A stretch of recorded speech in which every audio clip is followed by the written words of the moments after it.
Indeed. How's everybody? How's your week going?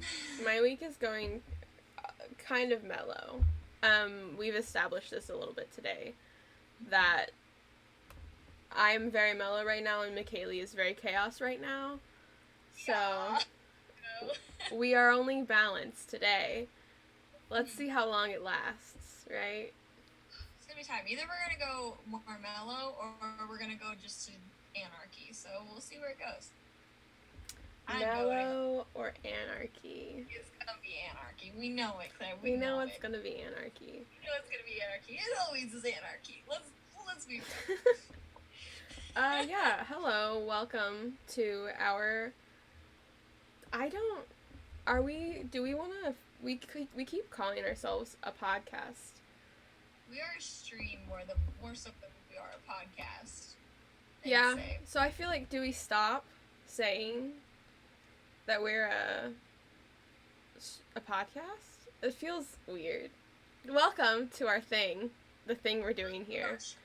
Our time. Our show. Are we a show? Are we a show? I don't know. That feels so real and official in many more ways. No. Hello, Marshall. Yes. Hello. Welcome. It's me, Claire, and me, McKaylee. And I just realized, is it bothersome that I didn't mirror my camera? 'Cause I can. I don't know. I don't know what it looks like currently. I can fix it. It boggles my brain that that's how the perception normally is, but I just realized that I didn't. And ready? And here we go. Okay. You switch it? I did. Was there a full transition? No, it's just the reason that I realized I hadn't switched it is because I went to point to you like this. Yeah. And it went to you, whereas I have to point this way if I want it to go to you when I mirrored. Oh, you're on this side of me, right? I don't know. No. Are you on this side of me? Yeah. You're on this side of me? Yes. What? I am. Really? Hi, Claire. How you doing? I'm fine. That's weird. That's not how minutes of time. Yeah, it's whatever. Welcome to our thing, podcast, whatever the fuck, I don't know. We are anddragons, and we're gonna make another D&D character today. So actually this weekend we were looking at all of our characters because we do want to do stuff with them. And I know we've been mentioning it a lot. It's gonna be a little bit of a process, but we're making strides in the direction of being able to do something with them. Yes, eventually. We're working on things on the side, get it together. It's coming. Yeah. And there's just a lot of cool characters, and I think it'd be cool to see different aspects of elements and stuff. I still have the sticky note from last week that I took, which is the only reason why I do anything, because of the sticky notes. I am only motivated by sticky notes and D&D characters. Okay, so nice. Something we do at the beginning of every stream is we go over some disclaimers because they feel important. Are they? Mayhaps. They'll help us not get sued, Because, we are a real threat. We're such a real threat. Aren't you scared of us? Big wigs, look at us, we're so tough. Grr. Fight me. See, we don't want to do this, so we're gonna do some disclaimers so we can avoid it. Oh no. We're making D&D characters, right? But we are not affiliated with Wizards of the Coast, the company that makes all the official D&D stuff. We're just our own people. Yes. We're our own person. Fuck you, Wizards of the Coast. But individual people, despite sharing the same brain cell. Yes. um, so, as we've mentioned, we're going to be making a D&D character, mechanically, and then we're going to go into some story elements. FYI, some of the story stuff might be heavy or traumatic in ways because characters are dynamic and stories are dynamic. So, just be warned that we are... I don't know. I don't know if this needs to be a disclaimer, but I feel like it should be, because if you've never played D&D, maybe it should be. I don't know. Yeah, I mean, well, we made some characters with some pretty traumatic past, and it's just good for us to get it out there that at the end of this, once we roll, we're going to roll for our whole character for a level 3 Dungeons and Dragons character, and at the end of it, when we're putting it all together, we're going to build their backstory, and that might get very traumatic. You know, it might happen. But it's fine. It'll be a good time. But we do want this to be like a safe, comfy space where you can both ask questions and also input stuff. So feel free to say things in chat at any time and just be nice to each other and stuff. Because you should. Yes. Anyway. What were you gonna say? I was just saying agreed. Okay. Agreed. That's all. Yes, Marshall. They will be tragic. Mm. Possibly. Who knows? Can we try and make this character's backstory as tragic as possible, please? Okay. So yeah, parameter for today is to make the most tragic or traumatic? Tragic? I think a combination of tragic and traumatic. Okay. They overlap, but also they're two different things. Oh, this poor character. I already feel bad for them. It's gonna be great. I'm so excited. See, you never make them tragic on purpose, do you? You just make them. On purpose is Ava, and she is a character that I play on Monster Hearts, and I only made her backstory tragic on purpose because all of my friends, including Claire, who I play with, were like, why are your characters always so tragic? What's wrong with you? Like, why can't you make characters? And so I said, well, you know what? I'm gonna make this as tragic as possible. And so I made her life so fucking tragic. It's great. Well, she's dead, but... This is a... I didn't say that was bad, that you make tragic. Well, it was just like, you know, McKaylee, you make a lot. Have you noticed the thread in all of your characters that they are quite traumatic, whether or not they need to be? It's not to say that they shouldn't be, just that they happen to all be very traumatic. I tried to make Charlie not traumatic, and then Charlie was a Monster of the Week character. For Monster of the Week, you pick histories that, like, combine with people. And me and Claire decided that our history together was that she knows a deep, dark secret about my character. And I was like, well, fuck. Like, okay. And so it was that I felt guilty. I felt guilt about my brother's death. So then I added in the little spice of tragic. She didn't have anything traumatic about her at all before that, though. Yeah, that's true. That's a good point. It was traumatic until we picked histories. And then I was like, oh. I feel like it always comes to a point, though, and that's just on story dynamics, right? Like, it's not... whether it's intentional or not, something is going to affect the character that you're playing. And even, like, thinking about... Because we think about this in the scope of theater, too. Like, any story has sad elements to it that are probably gonna... If your character is a character that feels stuff and resonates with people, something is gonna get them.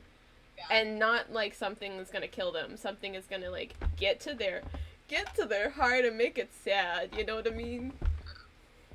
I was honestly, when I made it, though, I was also expecting that part of her backstory to not come into play for a while. And then episode 1, like, the final bit, I think it was episode 1 or 2 that we did. It was like, oh, hey, by the way, here's a tidbit about your brother. And it was like, why? Here's a little line. Let's drop a line. See if it hooks you. Yeah. Oh, yeah, and it did. It broke her. Real good. Yeah. She was fine. She was happy-go-lucky. I think it would be cool to make a happy potato. Maybe this week we make the most tragic character, and then Okay. next week we make that, like, The happiest character? Yeah. Okay. No traumatic backstory for next week. Yeah, We yeah. all do this week. Yeah, sure. I like it. Cool. The last disclaimer, which it's just that we look cute and wholesome, but we curse sometimes. So we do. I don't know why. Yeah. This is not for kids. That's all. We're 20s. We're in our 20s.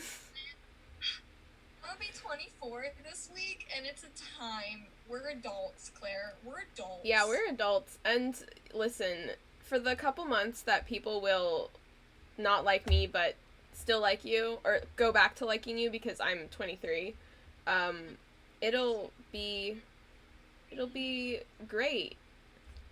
Mm-hmm. I assume. I don't know. Yeah. Good.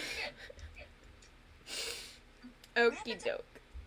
No. What? 22, you're 20. You're 22. It's a song here, so we have 21 obviously. Mm-hmm. 23. Nobody likes when you're 23. What happens at 24? You die. I don't know. That's the answer I was expecting, and I love it. I don't know. When's the next song that has to do with your age after 23? I mean, I feel like everyone skips 24 and goes to 25. It's like, in media, like, your tragedy is like you're 25 and it's, God, my young life is over, and now I gotta start being real. My young life is over. My young Some life. people would slap you for that phrase. Like, Oh, I know. No, it's like your early 20s, like before 25. It's like, you're living up life, partying, and then when you're 25 is when, like, shit gets real and you pay your own bills and stuff. Oh, yeah. Or I guess that's 26, right? That's like the 26 federal age when you can't be underneath your parents. Yeah, you can't be a dependent anymore. Yeah. Oofa doofa. The world has changed so much. It doesn't make sense to me. Like aspects of the world have, like, progressed, and then other aspects have, like, super fast progressed. Yeah. And then other aspects have gone backwards. It's weird. Yeah, 23 part 2. You could do that, McKaylee. I love it. 23 part 2, the electric boogaloo. Electric Blue. Yeah. I haven't seen that. Me neither. But it's one of those things you hear. Yeah. So, Dungeons and Dragons. Dungeons and Dragons. I think if we're considering all of our most common things we do on stream, it's gotta be decisions. Oh no. Chaos, just all the time. And tangents. Oh, and transitions. God, okay. A top-notch A-grade transitions, of course. Let's go. But yeah, we're making a Dungeons and Dragons character today, and we've decided that they're gonna have the most tragic backstory of all Of all of our characters. of all of our characters. Which is, I'm concerned. One of our characters kicked out of her home at the age of 6, or no, the age of 6 days, and then had to cut off her own arm because of an accident, and then watch someone she loved die in front of her. Another character came to the material plane for the first time ever and got framed for murder and is currently on the run from a nobleman. Also had his only friend, There. die in front of their only friend, a pet platypus die in front of them. Yeah. What other tragedies have? Oh, one kid grew up as a slave in a mine run by a beholder. Mob boss beholders. Mob boss beholder. So like a mining child or something. We Yeah. don't have the line the bar is pretty low already. The bar is pretty high. How would we say that? We're trying to make... The bar for making the most tragic character. It's pretty high. Yeah. Yeah. We're gonna have to work really hard to get above that. I'm really concerned, you guys. I'm so concerned. their whole family was murdered. They killed them.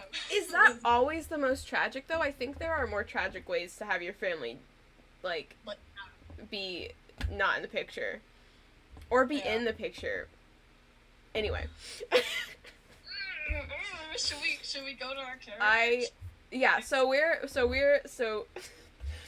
when you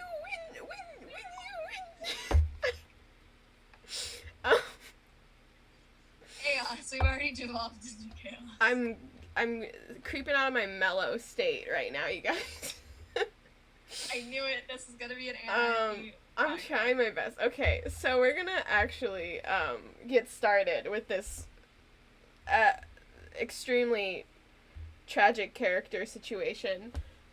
With our little, we're gonna do a transition. Are you ready, McKaylee? I'm so ready, Claire. I'm so ready. All right, let's go.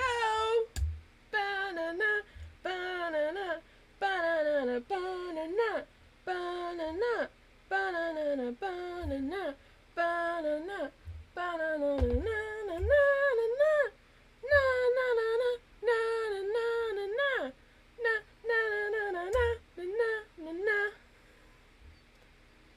I couldn't hear anything you were doing, McKaylee. I was also having a panicky moment because my tablet wasn't working. Your audio dipped and then now it's back. So. Okay. It's okay. It looks like I'm wearing a turtleneck. I'm not. I think I know what happened, and this is gonna be a fix later thing, but it's okay. Okay. All right, now we're on our other spice. Our anddragons cheat. So we're building this character, and you use a character sheet. This is our character cheat, which has it's like a progress character sheet. This is the order that we're going in, is the relevant things right now. We're gonna address all of it, so never fear. Yay. Yay. I'm writing again. Welcome to McKaylee's handwriting. Yes. I'm not... Get ready to not be able to read shit. Yeehaw. Who don't know, Claire normally writes on the character sheet, but this week I'm writing again. For fun. So Claire's doing the looky-uppy stuff, and I'm doing the righty things and the dice rolls. So it's gonna be fun. Yay! Who's excited? Cause I am. I'm still scared about this. What? The most tragic character. I'm so fucking excited. It's gonna be lit. I wanna know. What's it gonna be? What's it gonna be? Let's figure out what it's gonna be. Let's start at the top. Let's roll for our race, McKaylee. Let's go. I got a 55 on the race table, please. 55? Oh yes, we use we're using tables that McKaylee curated to make these characters. Yes. That's all I want to say about that, I guess.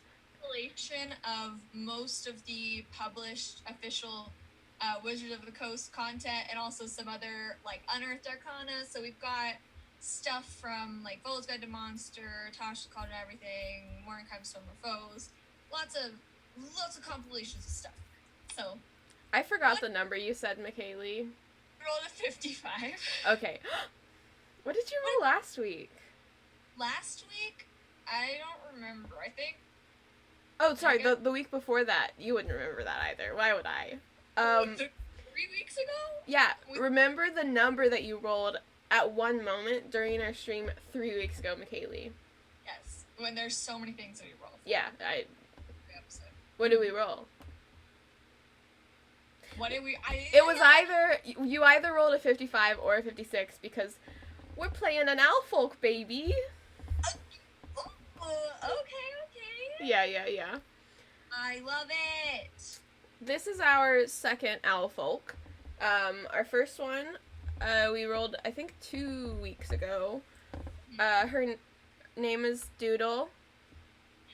Very cute and just great. Was living in the Feywild and guarding a Tootsie Pop stick because we made it canon in whatever world this is that all owl folk know how many licks it takes to get to the center of a Tootsie Pop. And she was a direct descendant of the owl folk that discovered this fantastical secret of the universe. Right, and we decided we don't build magic items, but we decided that the Tootsie Pop stick was a magical item that was it was like an artifact in the Feywild that was stolen, and so that was the motivation for our last owl folk, Doodle, to go out into the world and be a criminal. Yeah. Cool. Also, she didn't have that tragic of a backstory. She didn't. No, she didn't. I mean, she was a tragic person. She did murder people and then use an iron brand to brand the first letter of her name on their forehead. So that's pretty bad. But that's pretty bad. He's maybe not great. Okay. Let's see. Go check out our Instagram. The link is on our About page. What are you checking? Oh, if you want to see if you want character art of Doodle, our other owl folk, go check out our Instagram from our About page. Absolutely do that. Yes. All right. Even though we've gone over this in a previous episode, we're still going to go over everything that owl folk get as soon as I can find the information, because McKaylee did this last time, but anytime you look up owl folk and 5e, you can find it. This is from Folk of the Feywild, which is an unearthed arcana that came out recently because everybody fucking loves the Feywild and we need more Feywild content. And so Wizards of the Coast complied and brought us a whole bunch new races and shit from the Feywild, including rabbit folk and pixies, I think, are on it, and Hobgoblin of the Feywild, which was the first character we ever made on stream. Quilliam Cordy, the one who was framed for murder. They were framed, and their platypus died. For murder. Murder. Hold on, I'm looking at Marshall's tragic backstory. It's very good. Ooh, that's a good basis. That's a good beginning basis, Marshall. Yes. I'm locking it in my brain. Okay. As owl folk, we can, that's right, we can be, we come in lots of shapes and sizes, and we are humanoid, so we do have, arms and legs, and then we also have wings, too, because we are owl folk. Yes. Let's see. Okay, so some mechanical stuff we get as an owl folk is that we get some ability score increases, which are our 6 bubbles. So one of them is... Oh, we get to choose. But we don't. We don't get to choose. So give me 2 d6 and, decide which one's first and second, and then if they're the same, re-roll the second one. Okay. Oh, this is exciting. That's cocktails. So many dice in the tray. Okay. A 3 and then a 2. A 3 and then a 2? Okay. Hold on. I'm just... Yeah, I feel like they all the stuff that is out there that eventually gets published, there's always stuff that's left out. So I personally, I like just looking things up. Even if it's not official content, if it's homebrew, I still love it with all of my heart. And we're actually working on building a homebrew table, or sourcing a homebrew table. We're not building homebrew. we're not making our own homebrew stuff, but we want to create characters that are only homebrew if possible. Like creators and everything. So Yeah. if any of you guys in stream in chat right now, if any of you guys create homebrew content and would like for us to add it to our table to maybe roll for it on a future stream and make a character with whatever like homebrew stuff you have, feel free to like message, like DM us on our Instagram or our Twitter page, and we'll like happily add it to the table. Yeah, because people make really, really cool stuff that's not in the official content, whatever. One of my favorite characters that I've made that's homebrew is my ethereal genasi, which I've talked about a lot on stream, and that was just so much fun because we got to I built up with my DM like what the ethereal plane like as a livable area kind of looked like, and it was really fun. It was really fun. Yeah, it's very good. Yeah. Okay. Let's see. What did you say, the numbers you said? I'm so forgetful today. I had 3 and then 2. 3? Okay, so our constitution is increased by 2, and our dexterity increases by 1. Nice. Okay. Yeah. Okay. We're very hardy and dexterous. Yeah, I think also on the topic of homebrew, I think it's the thing for I know for us, one of the things that pulls us to have gotten so involved in like TTRPGs and D&D especially is like the story element is really cool to us. So I can't speak for you, I guess, McKaylee, on this specifically, but at least for me, if there's something that's homebrewed, like I've not been a consistent DM. I've done a couple one-shots, but if I were to run a campaign and someone were to be like, hey, this is the story I want to do, but there's nothing available, but I found this thing, can I do this? As long as it is like more or less balanced, which I think everything is, and if not, then you can make tweaks and stuff. Yeah. Then of course. I love looking on, it's always fun because there's like Reddit pages that people post their homebrew shit, and then like other people help them to like edit it, and there's always like a bunch of different versions before they get to the final one that's like well balanced and like well thought out, and it's like that's where the ethereal generosity like came from, was that it was something that someone posted and someone else commented like, hey, I think this might be a bit too much, like maybe you should do this instead, and it just became like this whole like community build kind of thing where they assist like the original creator in like balancing it out. Like there's ways to do it that are like really good and won't like break the game. Yeah, so it's kind of like D&D feels kind of like one of those. I mean, it is. It's collaborative story building, and it's a lot of like improvised story building too. So you're gonna modify stuff in the moment, regardless. So creating the structure of it and the structure of the characters.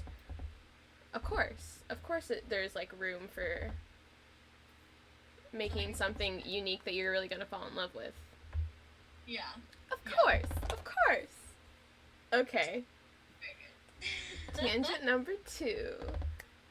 Nice. I think there's more than 2 so far, but it's okay. So we're humanoid as an elf. What our stream is all about. Yeah. We're humanoid. We're masters at bringing in the tangents. But yeah, so Owlfolk, we are humanoid. We're either medium or small, so give me a roll of anything and tell me if it's even or odd, and we'll decide. I'll roll keyless dice. I got an odd number. I got a 17. It rolled very well. Okay, so we're actually medium sized. Medium size. Ooh, Doodle was small. Interesting. I love it. Okay, our walking speed is 30 feet. Nice. And we have dark vision, but because we're an owl folk, it's not the standard 60 feet, it's 90 feet of dark vision. Ooh, we'd love to see it. Oh, that's so nice. It's Man, I very built a character for a game I might play on Friday, and I don't have dark vision, and it's very scary. woo. It doesn't matter until you don't have it, I guess. Yeah, it's like totally fine, and then you end up in a situation where you're the only one without dark vision. It's like, oh. Yeah, so I played a human in a campaign for a year, and it was like, this is fine. Like, it was totally chill, and I was having a great time. And then, like, there was, like, one or two instances where we were in darkness, and it was like, hey, elves, can you help me out, please? Hey, please. Hey, please. Yeah. Okay. We actually have something else with sight. It's called magic sight. So our senses can focus on the presence of magic. So this gives us the ability to cast detect magic as a ritual. Okay. And then this is something we also decided later for our other owl folk, but our spellcasting ability for this spell is either intelligence, wisdom, or charisma. And we can also use our spell slots to cast this if we want. Mm-hmm. If we are a magic class. Yeah, which I think, Doodle was a cleric, so she ended up having spell slots that she could have used. Yeah. Sure. Yeah. But yeah, so that's cool. We also have something called Silent Feathers, which means that we get proficiency in stealth. Oh, I love it. Super cool. And then, okay, for languages, we can speak, read, write, common. And then one other language that you and your DM agree is appropriate for the character. So, we are our own DM in the moment. So we'll be rolling for that. Let's see. Languages. A D20, please. Okay. Oh, which one do I roll? I'll roll my little galaxy dice. Cute. Wow. Amazing. I got an 8. An 8? Yes, what a great roll. I feel like we need to tell our D20s to stop rolling 8s. Do we what do we get? You want to guess? Because it's one of the ones that it's weird, but we get it a lot. Is it abyssal or Yep. It's abyssal? It's abyssal. All of our fucking characters speak abyssal. It's fine. They all speak the language of demons. Oh, what? I don't know what to say. Is our character also searching for the magical library that's buried in the rubble from a catastrophe 1,000 years ago that has demonic books in it? I guess we'll find out. Speak abyssal. I have an idea now. I love it. That's tragic, but I want to see where we go before I go into that, I guess. So far, if we were going off what Marshall said, we're exiles from our own clan of Alpha. No, it works with that. It's that's like the foundation. Yeah, that's how it started. The family history. Right. So that's the deep family history. Yeah. Is that our family was exiled, so we don't know our own family. We've not seen other owl folk. Okay, next up. Oh boy. Is there any other? I love it. I don't think there's anything else about owl folk. So we're moving on to our background. It's a D100. Nice. I looked at it, the numbers, and then they left my brain. It's like when you check your phone to see what time it is, and you put it back in your pocket, and you're like, "Fuck, I didn't check what time it was." Yeah. It's great. Pretty much. We love it. 22. 22. Oh, okay. We are a clan crafter. Okay. We have actually rolled this one before also. How? I'm honestly surprised that we haven't done duplicates more frequently until now-ish, I guess. I don't know, I feel like, I know know there's a lot of choices and stuff, so it makes sense that we wouldn't, but also There's a lot of choices for background. yeah. Clan crafters, though, I didn't know too much about them until we had rolled one, but basically they Who else is our clan crafter? Deadbolt is a clan crafter. They're a warforged who I love them so much because they are made of rainbow petrified wood. Yes. Like, that's the material that we decided they were made out of, and I just... Well, it was because it was during Pride Month, so we wrote on a Pride table, and we decided that they wore a lot of rainbow, but they were a warforged, so we were like, they are rainbow. Oh god, you just look up rainbow petrified wood. It's so pretty. Really pretty. Okay, so... But yeah, so Clan Crafters is... Gosh, I'm trying to remember what... I clicked on the wrong thing. Love it. We love to be here. This is from the Sword Coast Adventurer's Guide, which Nice. I don't remember all the details about all of the books, but The Sword Coast Adventurer's Guide came out more for it's more for just like the games people play where you just kind of like jump in and out, like just pick up games. Oh, right. It's fun though. It's good. Cool. It's good for adventure, like just quick adventures. Cool. So, the clan crafters, a lot of these backgrounds kind of come with some lore attached to them. You don't have to use those.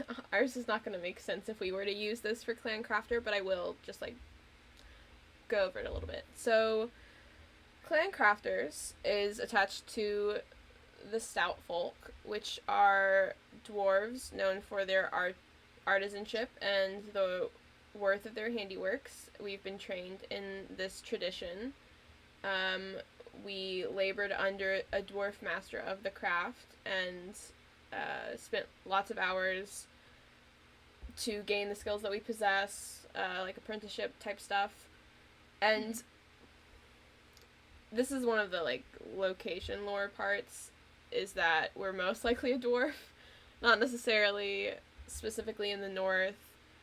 It talks about the shield dwarf clans and that sort of thing being like more exclusive to their own culture and not sharing that aspect. But if we share it with outside people, right. They let us in on it. Right, so if we are to be a clan crafter that isn't a dwarf, then we have a stronger, like, oath to only learn it and not to pass it on.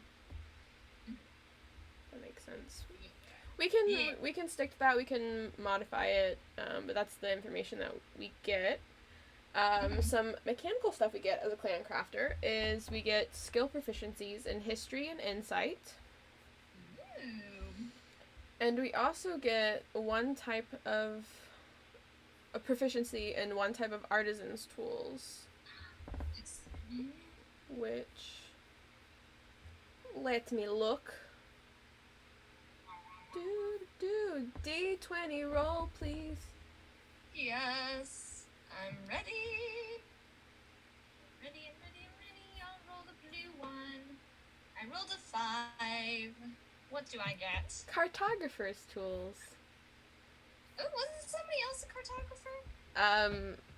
Brooke is a cartographer.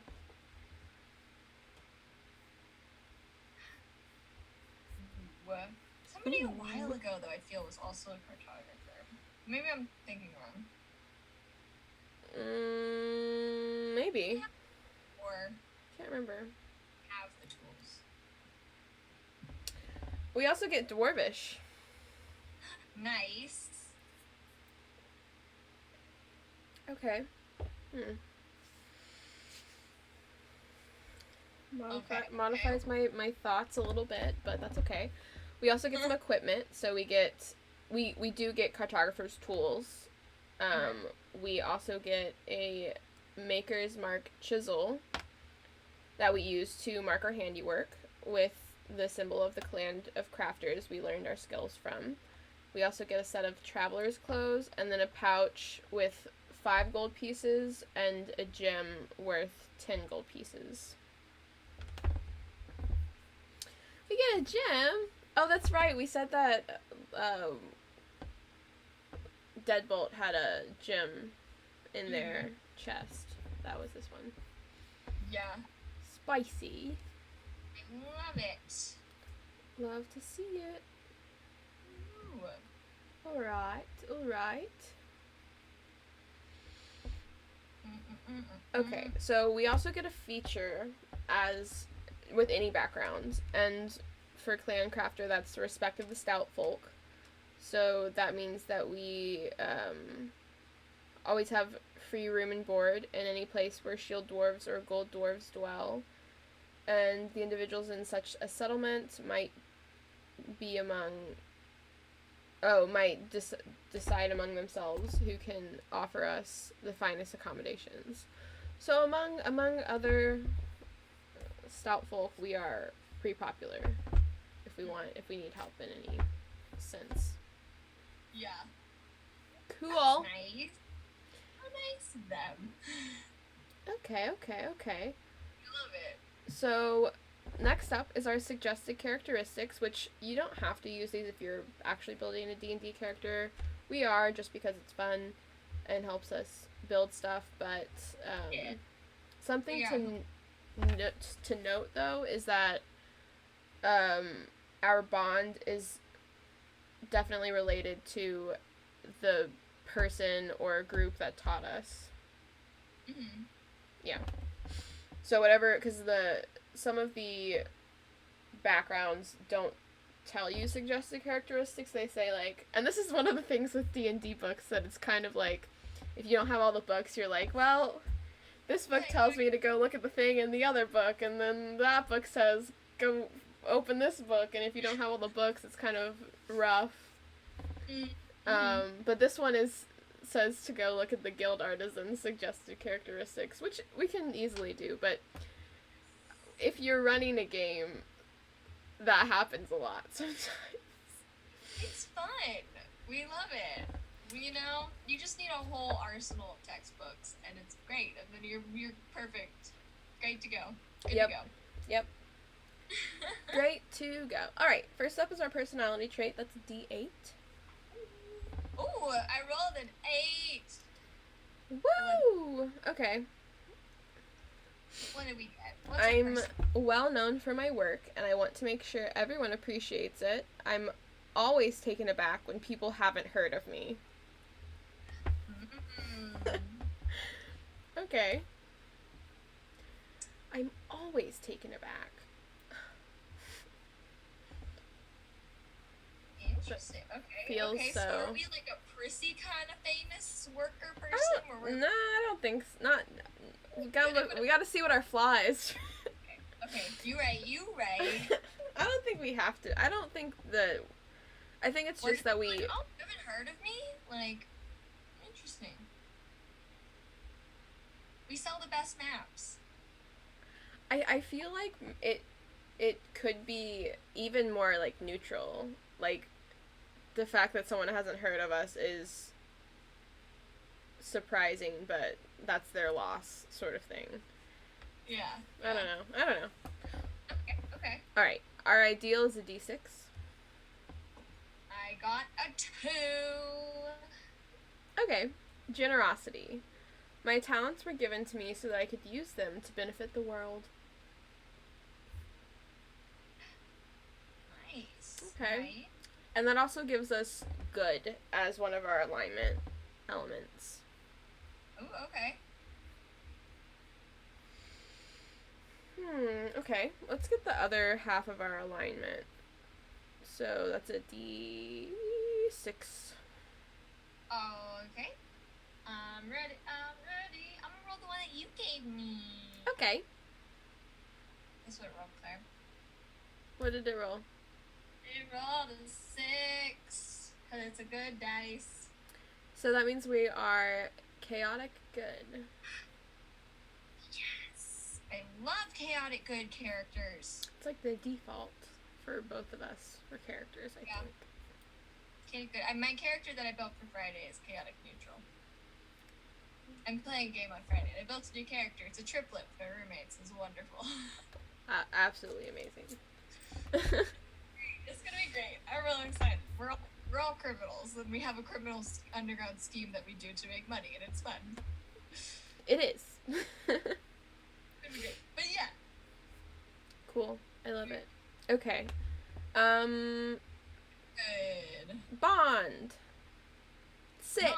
D6. I will roll a tiny dice. I got a 4 on my 4? tiny dice. Oh. What is it?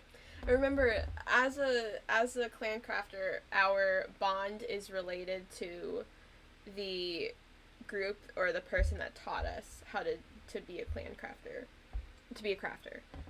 So our bond is that we pursue wealth to secure someone's love. Okay. That is excellent fuel for a tragic backstory. I'm just want to say, I think.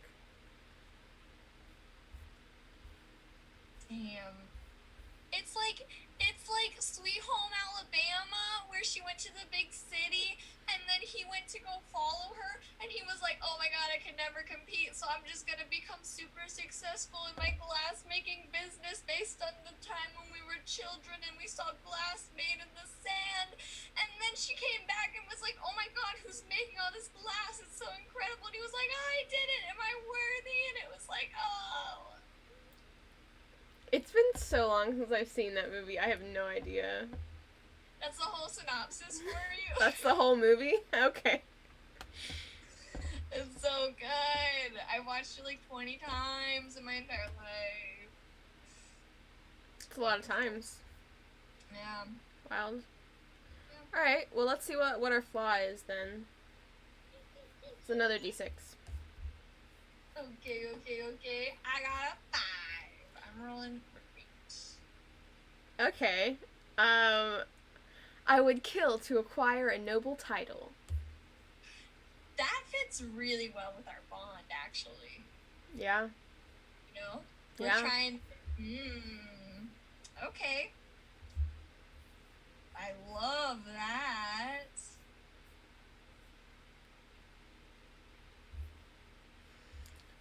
Cool. Okay. I think that's all for our background. So that means up next we have to figure out what our owl folks' pronouns are.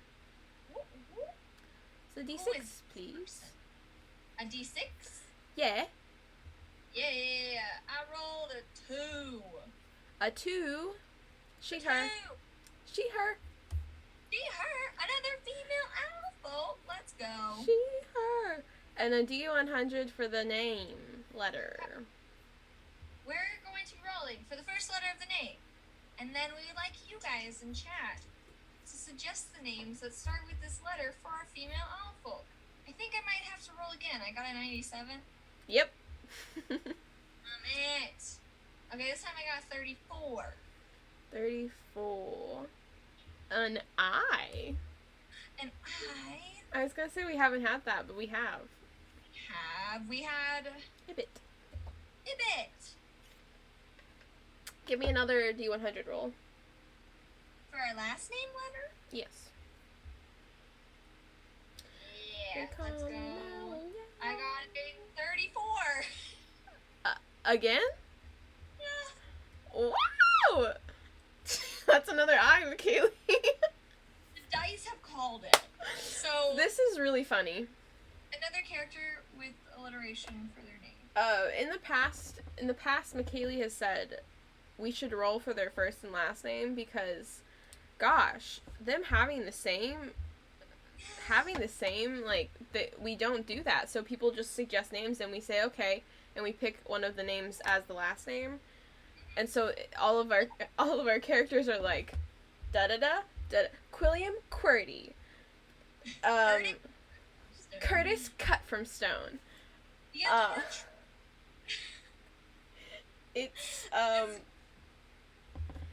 It's great. And, you know, the dice, I think, have told you that they appreciate it. They want it, so I will not deny that to our dice. Okay. You know? Okay. They've asked, I shall answer the call. Alright, so, yeah, chat, if you guys could... Like, you guys is a neutral term to me, but I know that it's not always neutral, so I'm going to try and stop saying that. If you all could give us first and last name suggestions. If you just want to do first name suggestions, we can pick a last name from that. Or if you want to do full name suggestions, do that. Or whatever you feel. But this is the part where y'all decide the stuff. We're not gonna... So you guys suggest names for us. Start with the letter I, and we'll pick, and it'll be great. And it's for a female owl folk who's a cartographer. Yes. So that's our craft, is cartography.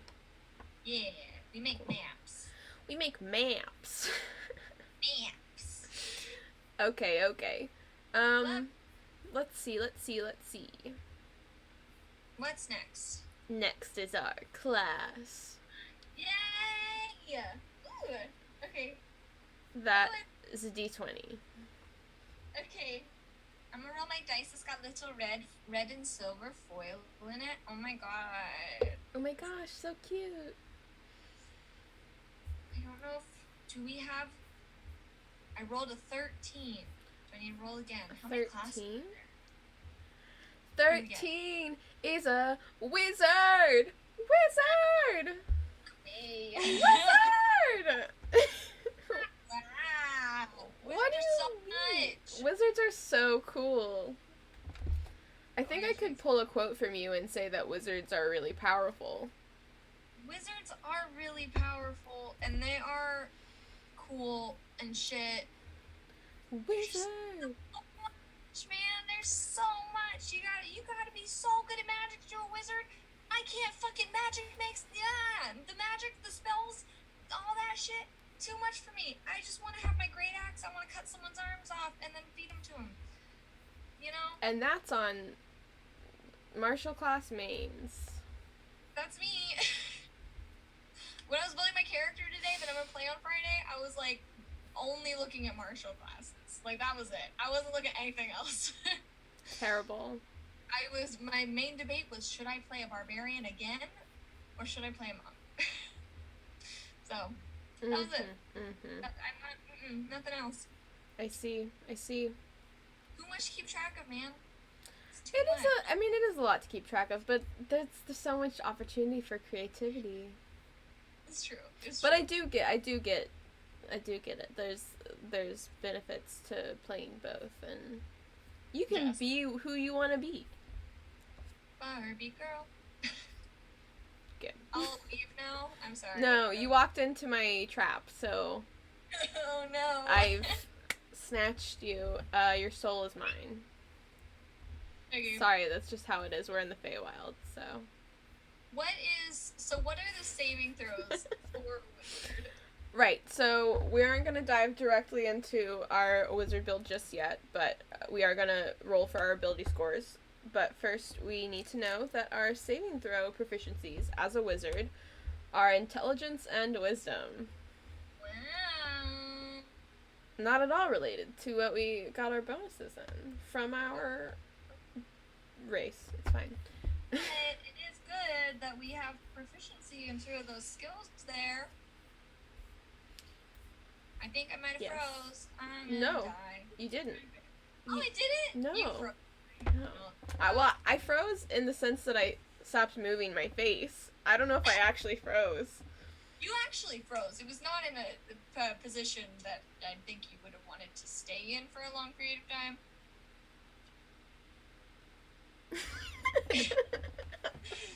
I didn't freeze that time. I'm sorry. It just. Oh, and I hate it. Okay, should we roll for hit points? Yes. Like, for fucking stats. Claire, you're messing me up. No. What do you mean? What are you talking about? I don't know what I'm talking about. I'm talking about this fucking hit dice. No, I'm not talking about fucking hit. What am I talking about? I don't know. We have to roll for something. What are we rolling? We're rolling for the ability score. scores. Now that we know what our class is and what we want to be our highest two, we'll go roll for our ability scores. Claire, Okay. how do we do that? Oh, okay. I can walk you through it. Don't worry. I'll hold your hand. I want to hold your hand. I'm sorry. I just don't. And then yeah, we're rolling. We're doing the one with dice. There's 3 ways. There's 3+ ways to do this. We're doing the one that requires dice in the most common way, which is 4d6, and then you drop the lowest. That was so many words. I'm sorry. I'm so sorry. Guess what? We're off to a great start on hit dice. I just rolled an 8. Or not hit dice. Fucking hell! Okay. I rolled an 8. You rolled an 8? Okay. I rolled an 8 for our ability score. Mm-hmm. Kill somebody. I rolled a 13. Okay. There's so many dice in my chest. A 16. A 16? Oh my good. Ooh, a 14. Okay. A 13. Okay. A 10. Alright, that's it. That's it. That was a pretty good spread, I'd say. It's a pretty balanced-ish spread. We got one dump. We got one that's just average. Yeah. We've got high ones in there.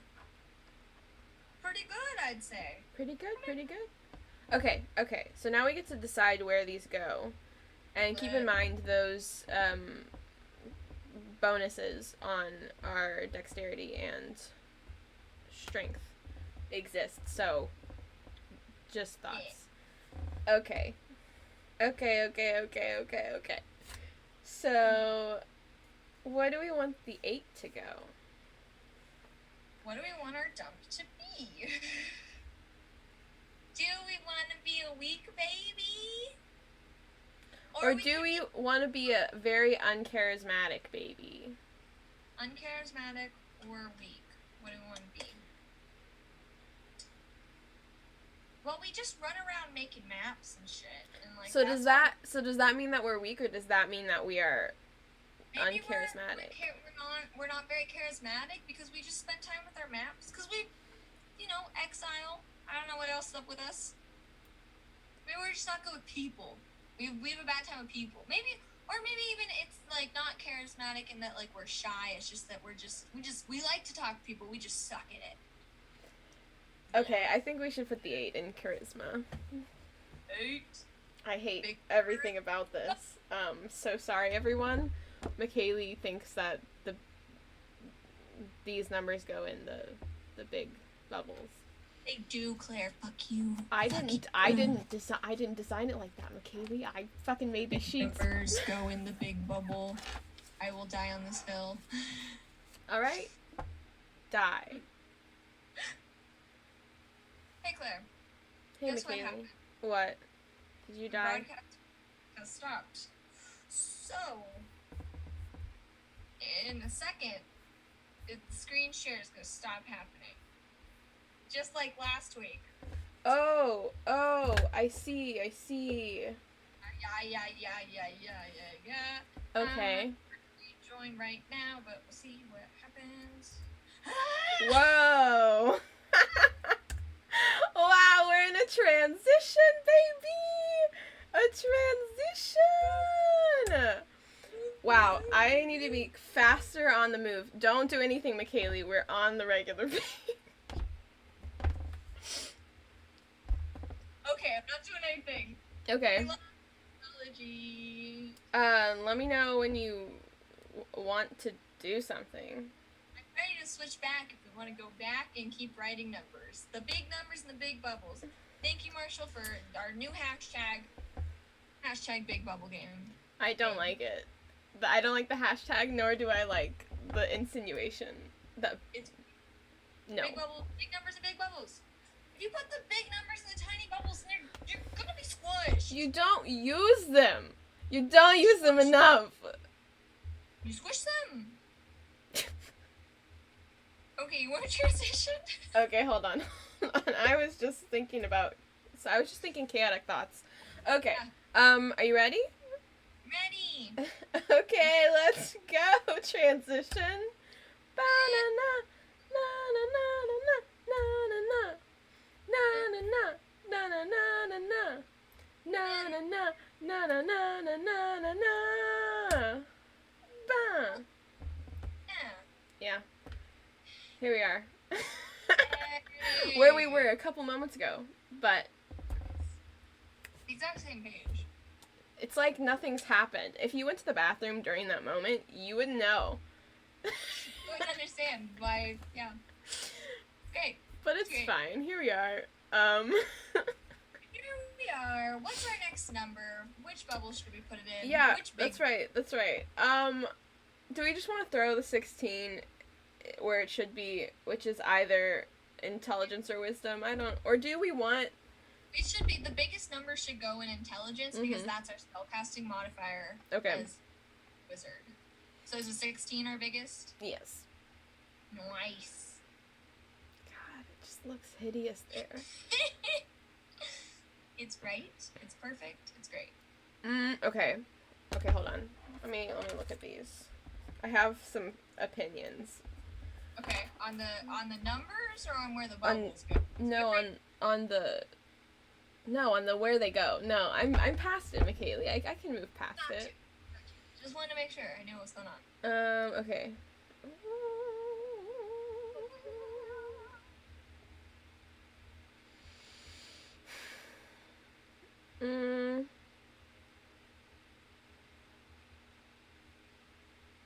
I feel like, oh god, yeah, wisdom should go next highest, right?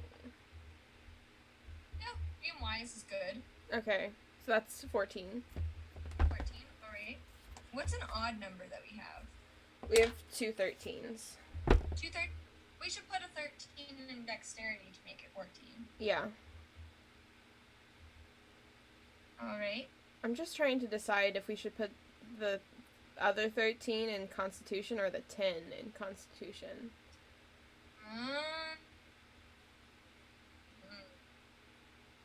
Well, we're gonna have a D6 as our,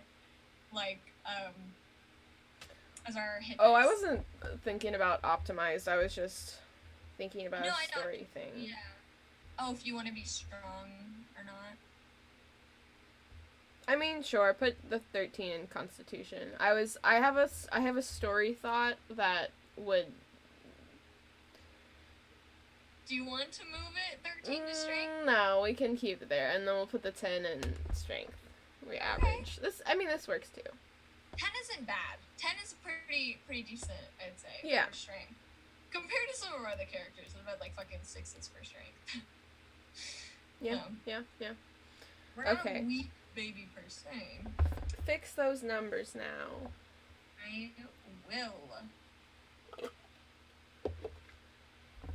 Alright. Should we do should I just put the modifiers in? Do we need to explain them? Does everybody know how to do modifiers? You start at 10. That's the average. That means you're 0. And then every 2 you increase or decrease is a... 1. Yeah. Plus 1. And then odd numbers are rounded down or rounded to like towards 10. So if it's below, it round it. No, you round down. Because if it's a 9, you round down to 8 still. You're right. My brain is empty. Yeah, you round down. You always You round down. You round down. You're making it too complicated. I know. I love it. I love it. Terrible placement. Absolutely rancid. It's great and it's wonderful and it makes sense. Big numbers go big bubbles, small numbers go small bubbles. As I said, I will die on this hill. Numbers that you use a small amount of times go in the small bubble because they are less significant. Numbers that you use a large amount of times go in the large bubbles because they are more significant. I want my sheet to be aesthetically pleasing. So it is aesthetically pleasing. I want my sheet to be easy to read. We have very different. We do, and it's okay. We'll talk about this every single time, I think. It's fine. But, okay, but here's the thing. Stats. What? I was going to say, here's the thing. It doesn't matter at the end of the day because it'll be whatever you want your character sheet to look like, so. I mean, you're the only one who has to use it, so. It's true. All right. This is all we have for our ability scores. So, we're actually going to take just a quick 10-minute break to go grab some water and some snacks, go to the bathroom, that sort of thing. And then we'll be back. And we'll break down the wizard stuff and also pick a name as per your suggestions. And also make the most tragic character we've ever made. Let's go! Tragedy, tragedy. Yes. Okay, so we will be back in 10 minutes. Get some water. Okay, be right back. Bye. For now. Yes.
laptop made a loud noise. Hello, we're back. Back just as good as always. Better than ever. Better than ever. I don't know. We're doing great. Yeah. We're on a new cheat page. Wow. Say what? Yeah, we're moving on to our class stuff. So here we are on the class part of the cheat.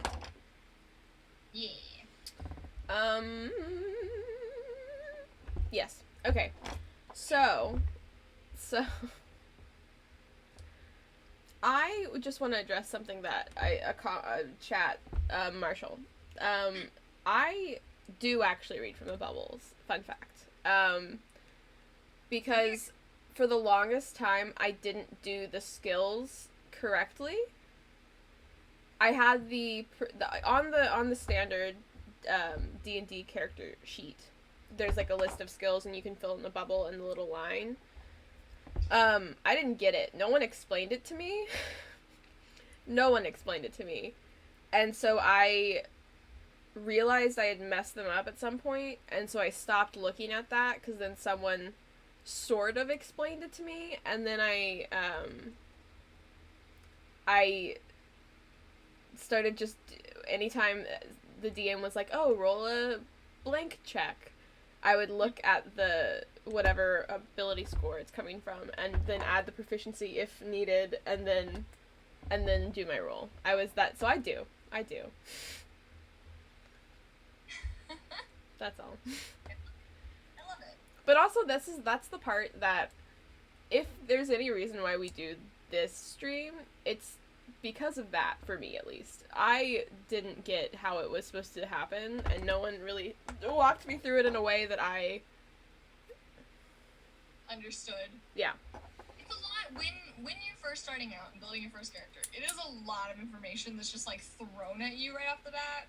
So that is part of why we're here, to help walk people through building characters, because we now love and enjoy doing this, and to make it fun and enjoyable for other people.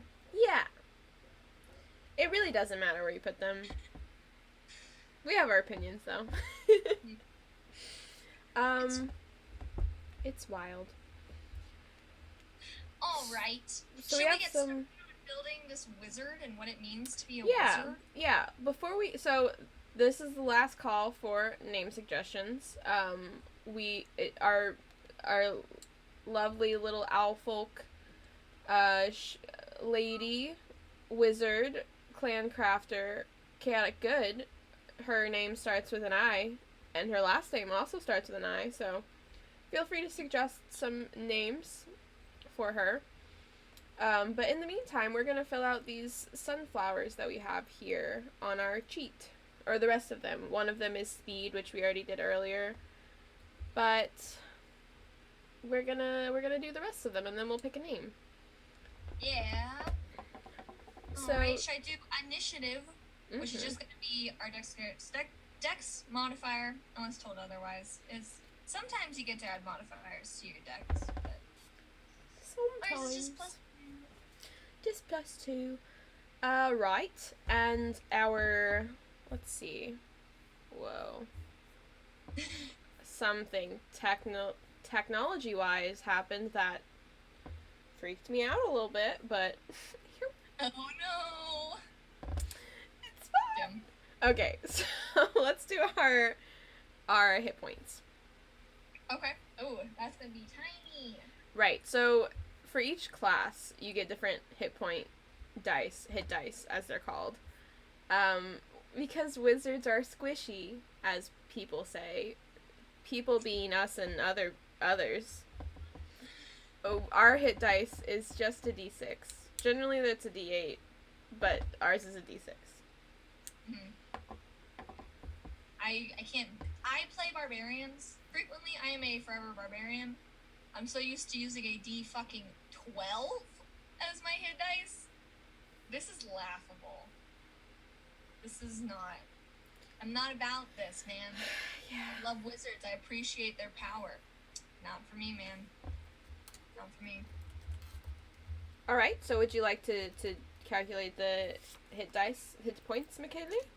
So, at level 1, oh no, at level 1, we get the max on the die, which is 6, plus our constitution, which is 2. So you get 8 at level 1, but we're building level 3, so I'm gonna roll 2d6 for each level. I got a 6 and a 2. So that's gonna be 8, plus our constitution modifier twice for level 2 and level 3, which is then gonna be 10, so you have 18 hit points. Wow, that's pretty good. Yeah, that is really good. Damn. Unfortunately, though, our armor class will not be so cool. Because it's just we don't have proficiency in armor. We don't wear armor. We don't start with armor. So it'll impede your spell casting if you have armor in the way of your, like, you know. We got books and stuff. It's too clunky, you know. But yeah, our armor class is just gonna be 10 plus our dex modifier. So we have 12. That's right, mage armor. Woo! Yes. Mage Balance. armor is super fucking lit. It's a spell you can do. I don't AC. I think because then it becomes 13 plus your dex modifier is what that spell does. Right. Pretty lit. Right. That is pretty lit. Yeah, Marshall, I did initially put the numbers how McKaylee has them, but I was really confused because I saw the big number and I didn't use it, but no one had explained to me how to use it, so it is very interesting. I put the modifiers in the small bubbles and was thoroughly confused for probably the first, like, 2 campaigns that we were in. McKaylee and I played the same first 2 campaigns. Yeah, so the ones at my apartment and the ones that we did at your apartment. No, both of them were at your apartment, I think. Oh. Robin Hood and then Gotcha. Elena. Yeah. I was thoroughly confused. It was fine. Here we are, back better than ever, more educated, smart brain, decisions can be made that it doesn't matter, we get it either way. Yeah. I didn't know what the fuck was going on. I just knew I was a tiefling and I had a sword. Yep. That was all that was going on. It was great. Spicy. Purple. Alright. We Alright. have to pick a name. Would you like to read them, McKaylee? Our options? Okay. They're all fantasy names, so they're all hard to read. Thank you, Marsh, for suggesting all of them. We really We appreciate it.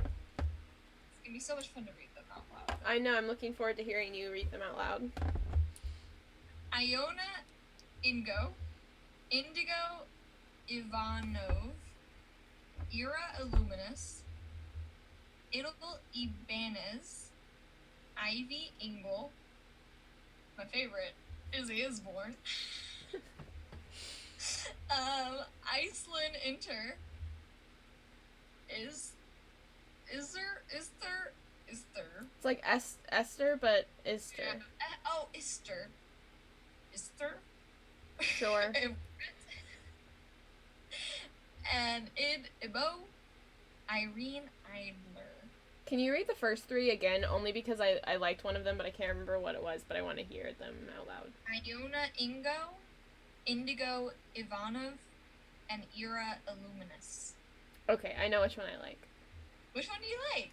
I like Ira Illuminus. I do like that one too. I like the last name Illuminus. I think that's really pretty. Yeah. Alright. Is that the one?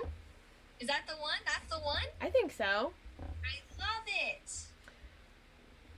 Alright. I gotta write it on here now. I've got thoughts. Nice. Story thoughts. The only kind of thoughts that exist in my brain. Of course. What other thoughts do you need to have? I mean, some of them would be beneficial. Any other kind of thoughts, it would, you know. Maybe I could get stuff done if I had other thoughts. If I had motivating thoughts, then maybe things would happen. That's a fair point. Yeah. That's a very fair point. Right. You have those? No. No! Should we get into what a wizard is, though? No, Yeah. We should definitely talk about what a wizard is. What is a wizard? What is a wizard? Ira? What? I said you're a wizard, Ira. Oh. You said era, and I heard lira, and I was like, no, I don't know if that's right. Okay. So, some stuff as a wizard. Okay. Let's go over our proficiencies. So, as I said before, we don't get any proficiencies in armor. But we do get proficiency in daggers, darts, slings, quarterstaffs, and light crossbows. Ooh, okay. No tool proficiencies. Because why would we have those? I don't know. And then, could you go back over to our other cheat so we can see which skills we have already? Sure. Here we are.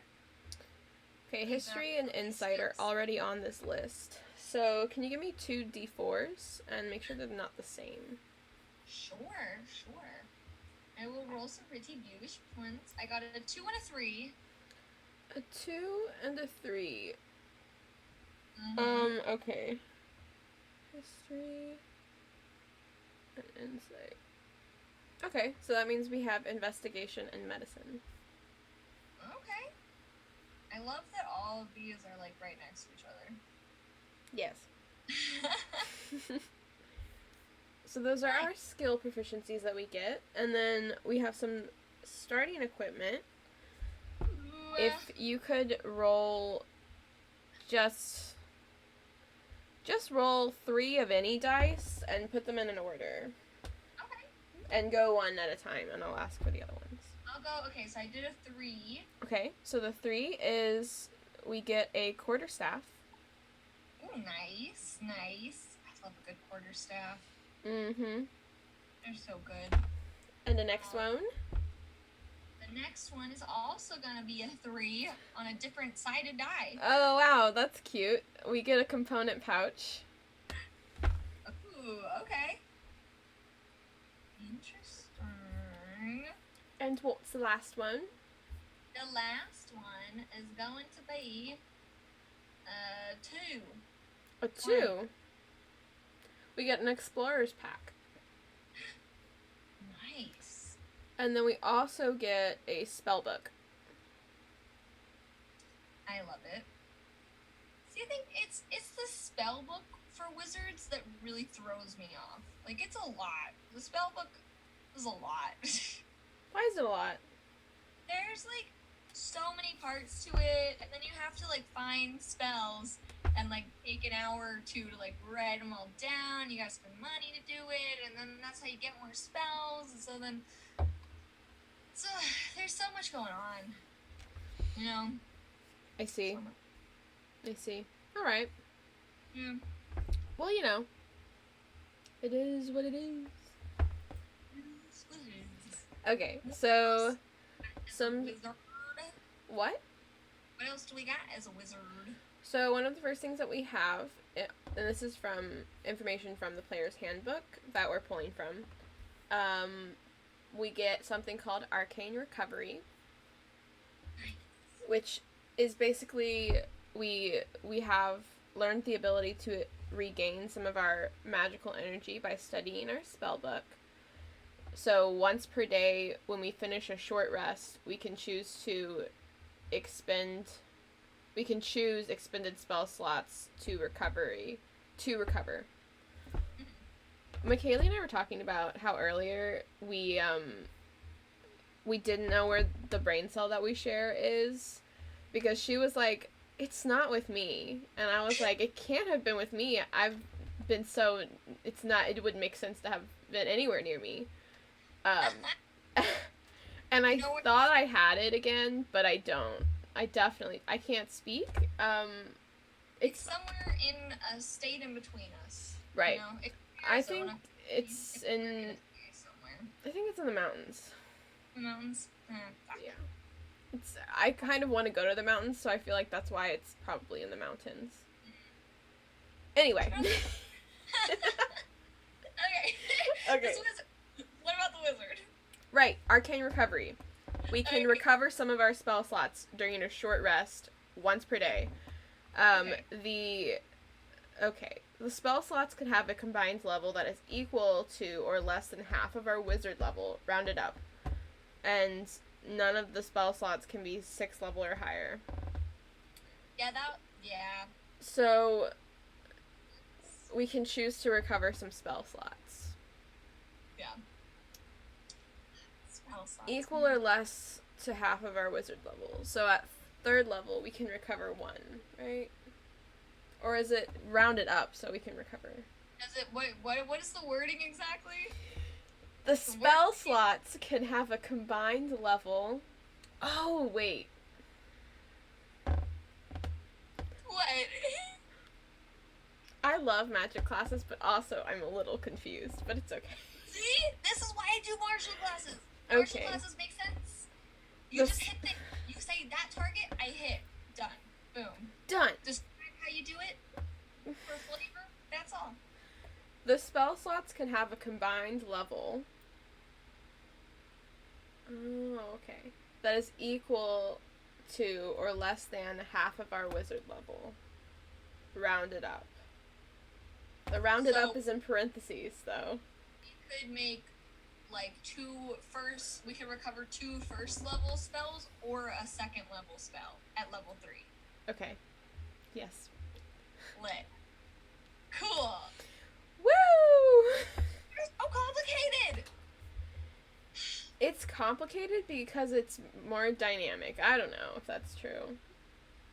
But if you're gonna make multiple different types of martial classes and multiple different types of magic classes, there has to be a lot of, like, differences, you know? Yeah. It's fine. Wizards are, if you want the most magical class, wizard is it. I think that's why I have such a thing against, I will never play a wizard, probably ever. Because Famous last words, McKaylee, maybe you'll play a wizard. Maybe you'll play this one.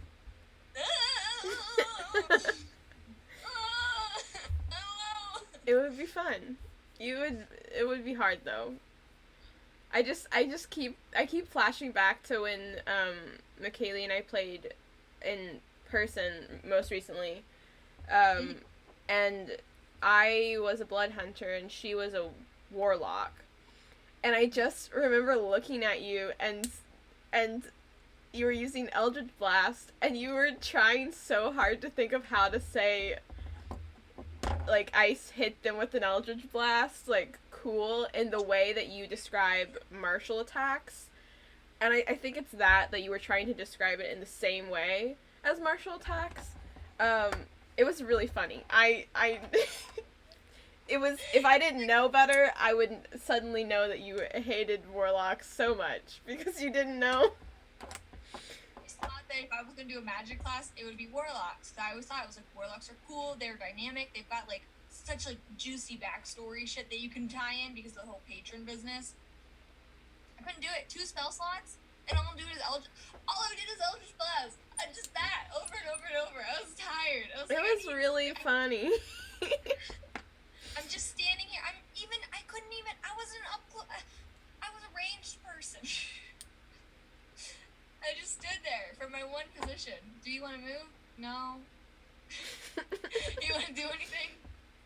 Eldritch Blast. You sounded so sad, though. I feel like it could have been different. I was sad. I ran out of spells so fast. I'm pretty sure I wasted one doing something dumb. It didn't work. Oh my god. Okay. Back to this wizard. The wizard. Okay, so the next aspect is about spellcasting, because we are a student of arcane magic. And so we have a spellcasting book that has the first things that the things that we're learning, right? We get some cantrips. We know, at first level, we know 3 from the wizard spell list. And we might increase those as we go, which we do actually. It's on, all of the classes have a chart for that class that has important things as you level up. Super important to look at that. I didn't know that, but it's very helpful. And known cantrips is one of the things on there. Yep. So 3 cantrips at level 3. Yeah.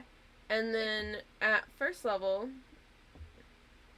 let's see, how does this change? We're just gonna go over 3rd level because that's what where we're at. So at 3rd level, we have 4 first level spell slots, 3 second level spell slots, and 2 third level spell slots. That's a lot of spells. Wait, hold on. I read the wrong line. Wrong line. My brain said this is a... What the hell spells do we have? Do you know, I really don't think I have the brain cell Michaeli. Girl, we already... It's gone! I thought I had it. I really did. We only have 4... We have 4 first level spell slots and 2 second level. Yeah. I was gonna say, that's a lot of spells. Okay, the reason I did this is because my brain, those charts that have, like, the alternate color, you know what I mean? Like, it's, like, blue, and then it's, like, gray, and then it's blue, and then it's gray. Yeah. You like those charts, right? I love them so much. That's what the My brain highlights one color and counts them like that. So I was just looking at...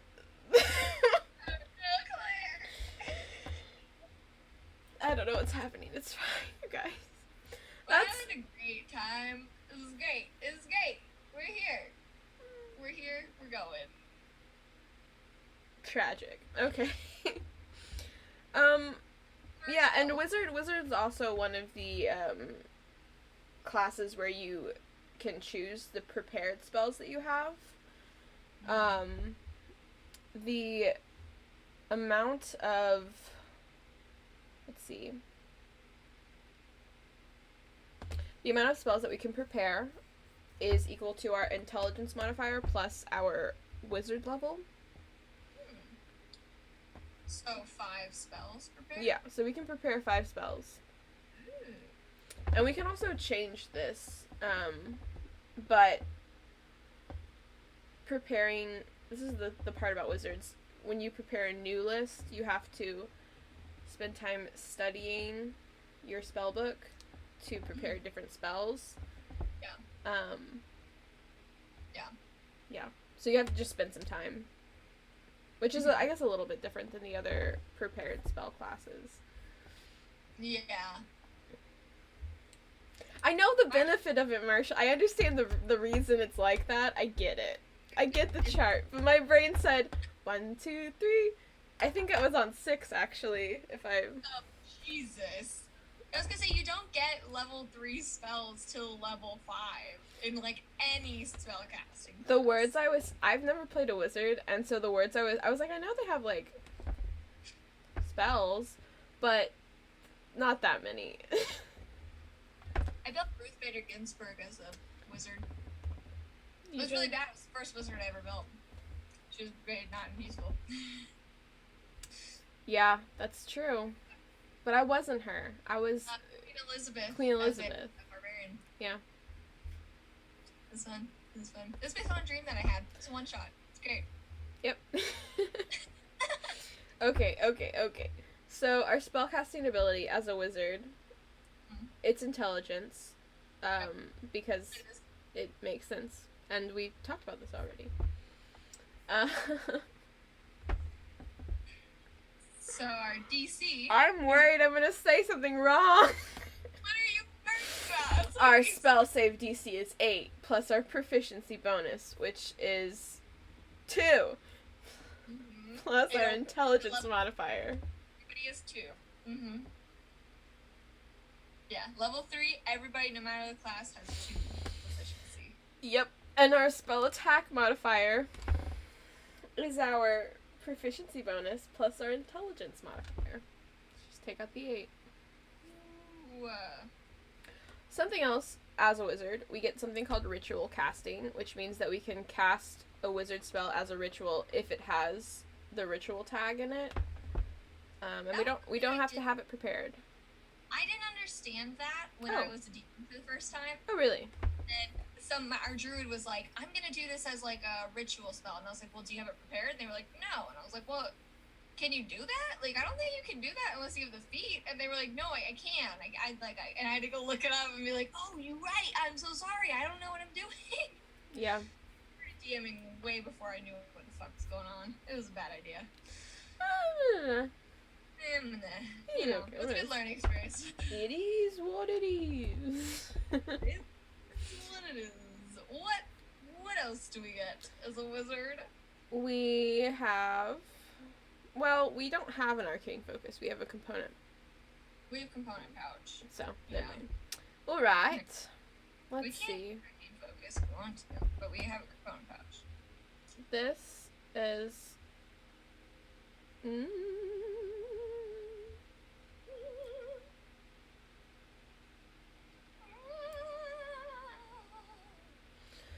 So we have our spell book, right? Yes. This is where we talk about our spell book, I think. Oh no, okay. Tell me about the spell book. Yeah, it's... So, there's some this is the thing about... If you're gonna play a wizard, you need to, like, thoroughly read things in the book. I'm not gonna go over all of this because it's a lot. But, essentially, it takes time, money, equipment to copy spells into your spell book, and it kind of outlines what that means and what it looks like, and like you need the materials and all of that, and then there's information about if you're going to replace your book and how the book looks. So we can figure out what our book looks like. Yeah, so it can either be like plain or it can be cooler looking. It could be a finely bound tome that we found. Wait, hold on, McKaylee. Actually, I need to read this part. Okay. It says, it might be a plain, functional leather volume that you received as a gift from your master. A finely bound, gilt-edged tome you found in an ancient library. Or even... Oh, no! This ties into my story thoughts anyway, so it's great. Okay. Our book's appearance, we'll come back to it. I love it. Did we know the library? I have some thoughts. Okay. Tragic. Remember, we're aiming for tragic. Oh, it is. Don't worry. I love it. It's very sad. Okay. Alright, so all of our characters are 3rd level because we want to get to the subclass. So wizards get what the subclass is called an arcane tradition. So we're gonna roll for that now. What level do you get arcane tradition? Level 2 for a wizard? Level 2. And this is a... What is the dice for this subclass? It's just weird to me because it's a D12, but there are 13 options here, McKaylee. I don't know what that's about, but... No way! Just go ahead and roll a D12, though. It's fine. Wait, are we gonna miss one then? No, there's not. It's fine. I rolled a 12. Oh, okay. I know why there's 13, though. It's because I'm a dumbass. Oh, There was a reason. It's okay, I'll fix it later. Okay, well, we are a graviturgy? See, that's why I added that one on last. Did you forget about this one? Somebody played it for a one-shot, and I was like, what? It's great. Which book is this from?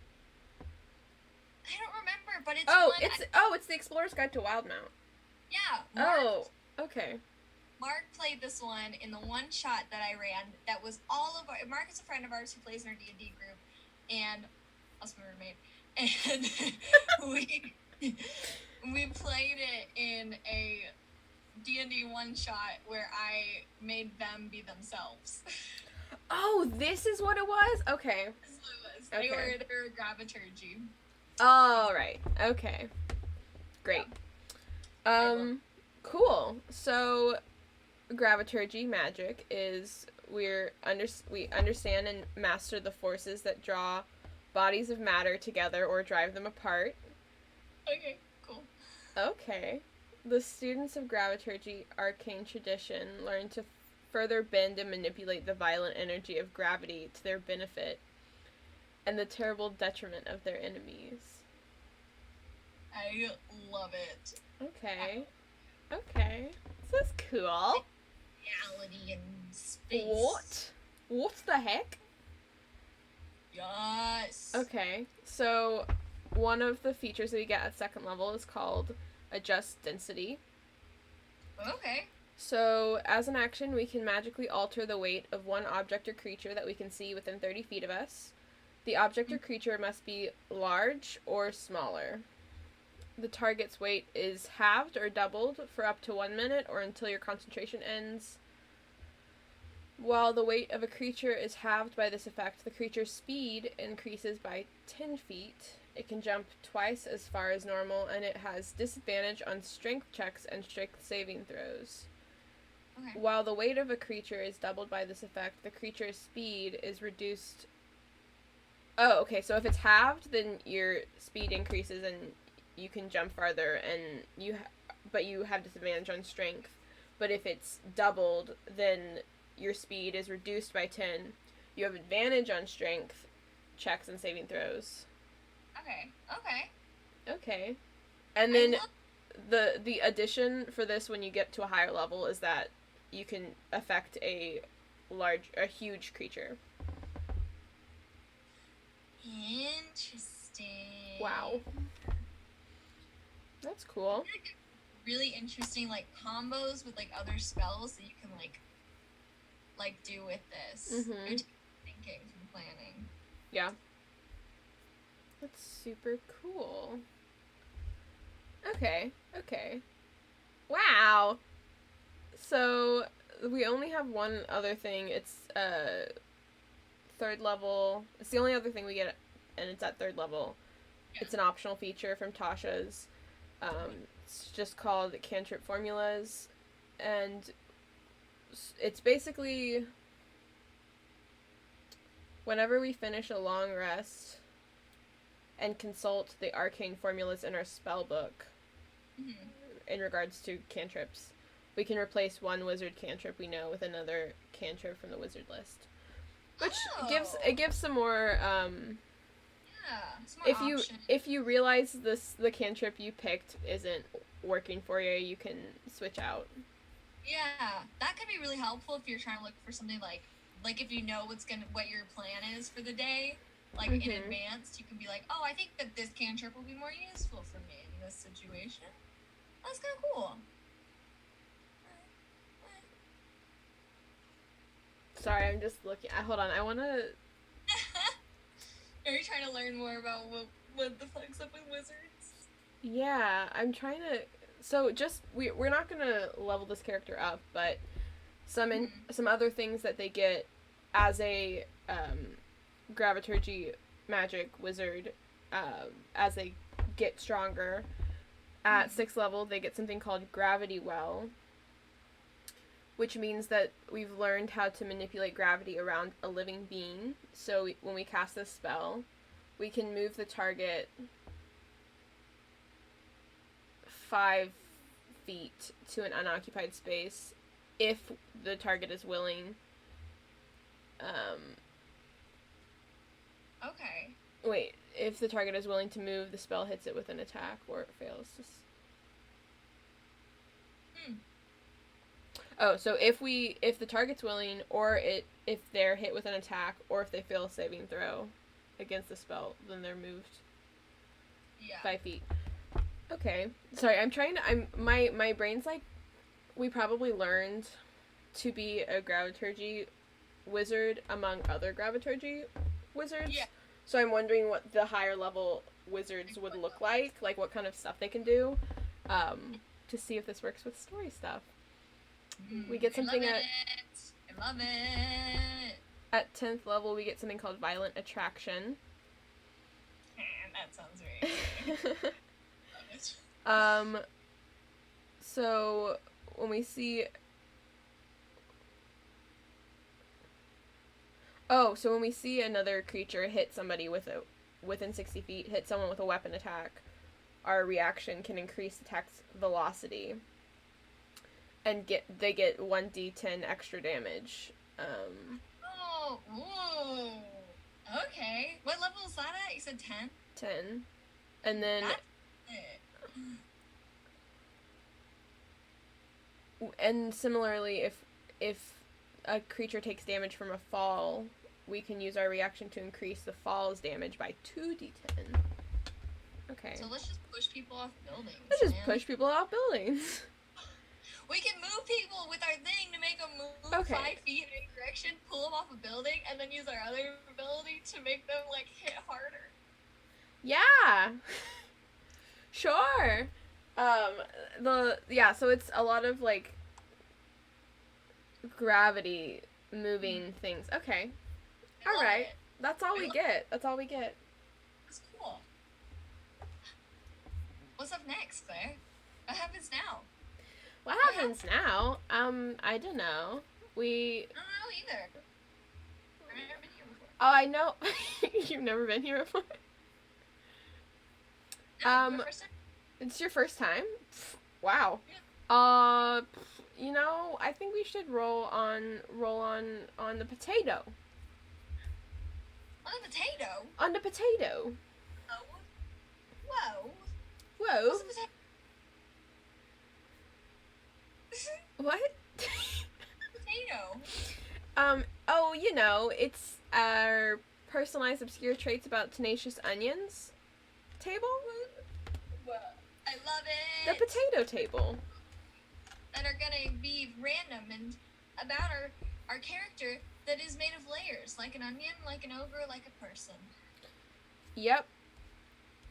Also, Marshall, I love that idea of having our wings cut off. Wow. Yep. Tragic. Just finished season 5. It's very good. And you can't say things like that right after you say something. It's a spoiler. It's like season 1, episode 2 spoiler. Okay. Like, that's not like big moment spoiler. That's like...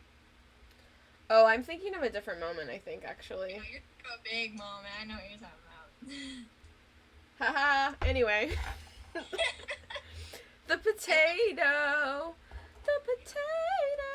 Okay, so we're gonna roll a potato. Our potato is our chart that has tenacious facts about... No, it has obscure facts, sorry, about tenacious onions, which we are the onions. Our characters are the onions. So they're some of them are physical traits, some of them are story traits, personality traits. Mental. It's whatever. Physical. I say if we normally roll 3 times, but if a fact is exceptionally happy, I think we can roll another one. Okay. I love it. We got a good tragic backstory. Yeah, also... Yes. Do you remember the potato having multiple options last week? Yes, I do. Still has multiple options. So... No, I fixed a ton of things on the chart this morning. Did not fix that. Love it. Okay, we're just gonna roll with it. That's gonna be a D100. Alright, I got a 91. Way up in the end. 91 is a twink. A twink? Yeah. Let's go. That's not tragic. That's not, I mean, happy or not. That's not happy or tragic. It's That's just pretty in the neutral. middle. And I mean, we're weak, but we're not super weak. We just twink. And also we're medium sized, so we could be like a skinny little tall girl. Okay. Sure. Okay. The alternative on that is super positive, so I'm glad that we're sticking to the one. Straight neutral. Okay, another roll, please. Another one. What did I just roll? A 91. I just fucking rolled a 91 on a different set of dice. I would roll the completely. Do you want to know what the other option was then? I mean, sure. I rolled again. I think we should. I don't think we can use this because it's overly optimistic. Nope. We're tragic. We're tragic today. The other roll I made was a 10. Complete other end of the table. Yes. We're making the most tragic character. They can't be optimistic. They gotta be sad. Trauma, moody. They sit in the corners and brood. Likes to draw people, but only draws caricatures. Okay. Is that neutral enough for you? I guess we can figure out what it means. Okay. Roll another. Wait, time out. I have to figure out how to spell this. I'm sorry. I thought I could do it overtly and I couldn't. You can, you just don't write it all out. I also need to roll in a second. I can roll. Very wrong. I'll roll. You want to roll? Yeah, I always want to roll. Are you kidding me? Roll. 25. What is a 25? None of these make sense today. Tiny ship makes tiny ships and bottles.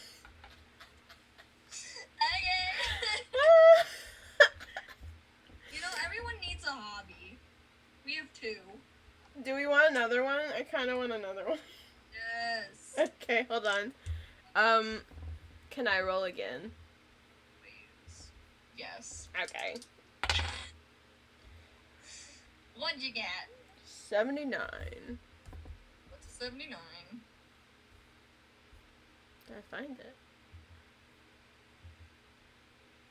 79 is empty. Oh no. 52. 52? What's 52? Has a hunchback. Okay. We got a hunchback twink. I wonder if this is maybe because of the damage that we sustained to our wings. Yeah. Maybe. Oh no. Okay. Should I write that? Do we have a hunchback from losing our wings, from getting our wings cut off? Let's review. I think that's an element. I love it. Here's our starting page. We ready? Do you want to do overview? Do you want me to do overview? I can do it, I suppose. Go ahead. All right. My brain, Ira. Okay, this is Ira. She is an owl folk. She's chaotic good. She's a I can't say the words. Graviturgy wizard. Clan crafter who makes maps. Is a cartographer. We are medium-sized owl folk. We speak Abyssal and Dwarvish, as well as Common. We are we're well known for our work and are surprised if people don't know who we are. We are generous, and we want to help the world with our talents of cartography. Yeah. And we want money to. Is it help our love or to get them? We want money to impress someone we love. Was like the thing. Right. And then Our flaw is that we would kill someone. We'd kill. No, not we'd kill someone. We'd kill to be a noble. Maybe it's not like specifically that we would murder somebody, but you know, it's like when you say like I would kill to have that. Like, you know, it's just a play. It's an expression. It's an expression. That's all. We're not actually. I'd kill to have that. Yeah. It's possible we are murderous, but it's also possible that we are not. So. Right, and and then our next little view here. Our magic is very like gravity based, so we can move people and things around. We're a twink. We draw caricatures of people. We got a lot of miscellaneous hobbies, and we also have a hunchback. We use a quarterstaff. Right. Okay. All of our like spell casting. So we have like a little thing that we carry around with like stuff for spells. So. Okay. What does our spell book look like? Maybe we can start with that. I have a different start spot. Okay, what's your start spot? Let's go. Okay, so first off, we're going to we're trying to make this character the most tragic it can possibly be, right? Yeah. Tragedy. 100%. So, thinking about Doodle, who was our previous Owlfolk, she is. We've said that Owlfolk, they're from the Feywild, right? She lived in the Feywild and like community there, right? But as per what Marshall was suggesting, I do like the idea that Ira's great grandparent was formerly was in good standing or partners with the owl that discovered this Tootsie Pop stick. And I think maybe it has to do with jealousy a little bit, but I think it could also be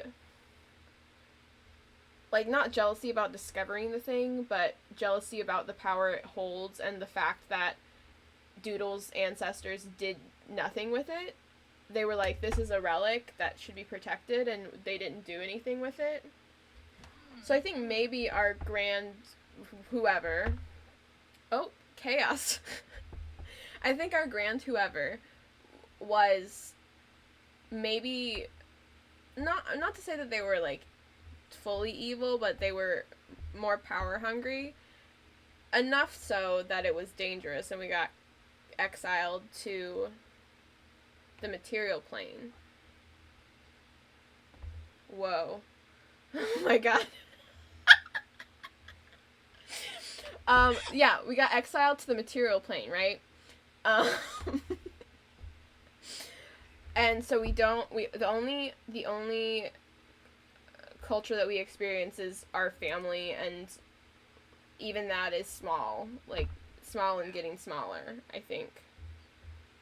And maybe also made up of other figureheads that are important who are not Owlfolk. They just have kind of become part of our family. Yeah. Okay, so that's the past, right? Yes, that's our ancestry. That's like the deep past. Yes. Like long ago past. I think it's like the super long ago past though. Like okay. Not great grandfather. I think it's like great. Because here's okay. All right. My thought is that somehow should I start at the end of where our backstory is, maybe, and we can figure out the middle? Yeah, okay. I have no idea what the end is, but I'm here for it. So, okay. My thought is that what if we are stuck in the library and we've been here for like hundreds of years? And this is where we got our book. It's just us. I don't know, but I think maybe we're stuck for some magical reason. Okay, and we're okay. And the way that we got here is really, really fucking tragic and sad. Yeah, for sure. Get ready for chaos one more time. This is great. We love it. Ah! Yeah. So much fun. But yeah, I think that. Do you like that? I don't know if I just was thinking about how we are like studying and we are not, we don't talk to people very well. We are we I think we stumbled into this because we were mapping out things. We were mapping out things and just like just So we ended. stumbled into the library. Like, Well, I think we here's okay. There's so many thoughts. I don't know where to go first. Let's start at the beginning. Let's work our way here. I don't know. Okay, so we were born. To our family who is. Do we have any siblings? Do we have a loving relationship with our parents? Were we an outcast in our own family? Is that why we left home? Is it more tragic to lose a family you love, or to have never known a family, or to have lost, or to have destroyed a family you hate? Which is the most tragic, McKaylee? The most tragic is to have a family that doesn't love you. That you would love, you're stuck with the feeling of wanting to be a part of this family, but you never can. They're happy and they're there and they're living their lives, but you can never be a part of the family. You're never gonna be there. Is this like an idea that we've materialized upon observing a family that we wish we could be in, or is this our actual family and they don't acknowledge us? Do they hate us? Do they know about us? Or is it like one of those things where, ooh, what if it's like our, this is the battle of what's the worst? What's the worst we can do? Is it worse to have your family and then have them forget you? Oh, it's like fucking Hermione. Yeah.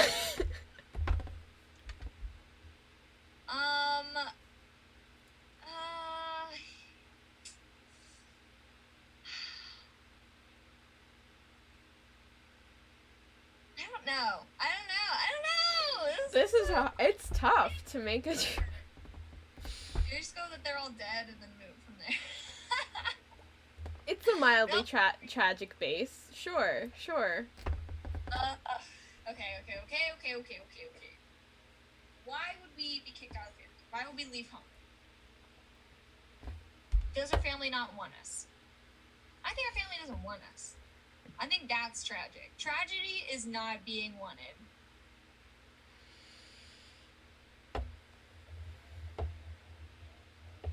Or is tragedy being wanted in a way that you'll never be? They want you to be a certain thing that you're never gonna be. You'll always be a disappointment because you. Yeah. This is what I mean with that disclaimer about D&D backstory shit. It hits close to fucking home, okay? Okay, so our family is expecting something from us. They want us to be a certain way. We're never gonna be that person. So we left home to go be our own person and be ourselves, but we're still like wishing that we could go home and we could be accepted by our family and be who they want us to be, even though that would make us miserable. But who do they want us to be? And who do we want to be? What are we not being for them? What is it that they want us to be that we can't be? Is it what Mark said, we don't have wings? I don't think it's that. I think that's another element of tragedy. But I think our wings had to have gotten, like, there had to be some accident where they got cut off. Maybe we cut them off. Like, it wasn't that we were just, like, not born with wings. Yeah, no, I don't think that, but I think that's a different tragic event in our life. Yeah. Like, I think our family issues are not related to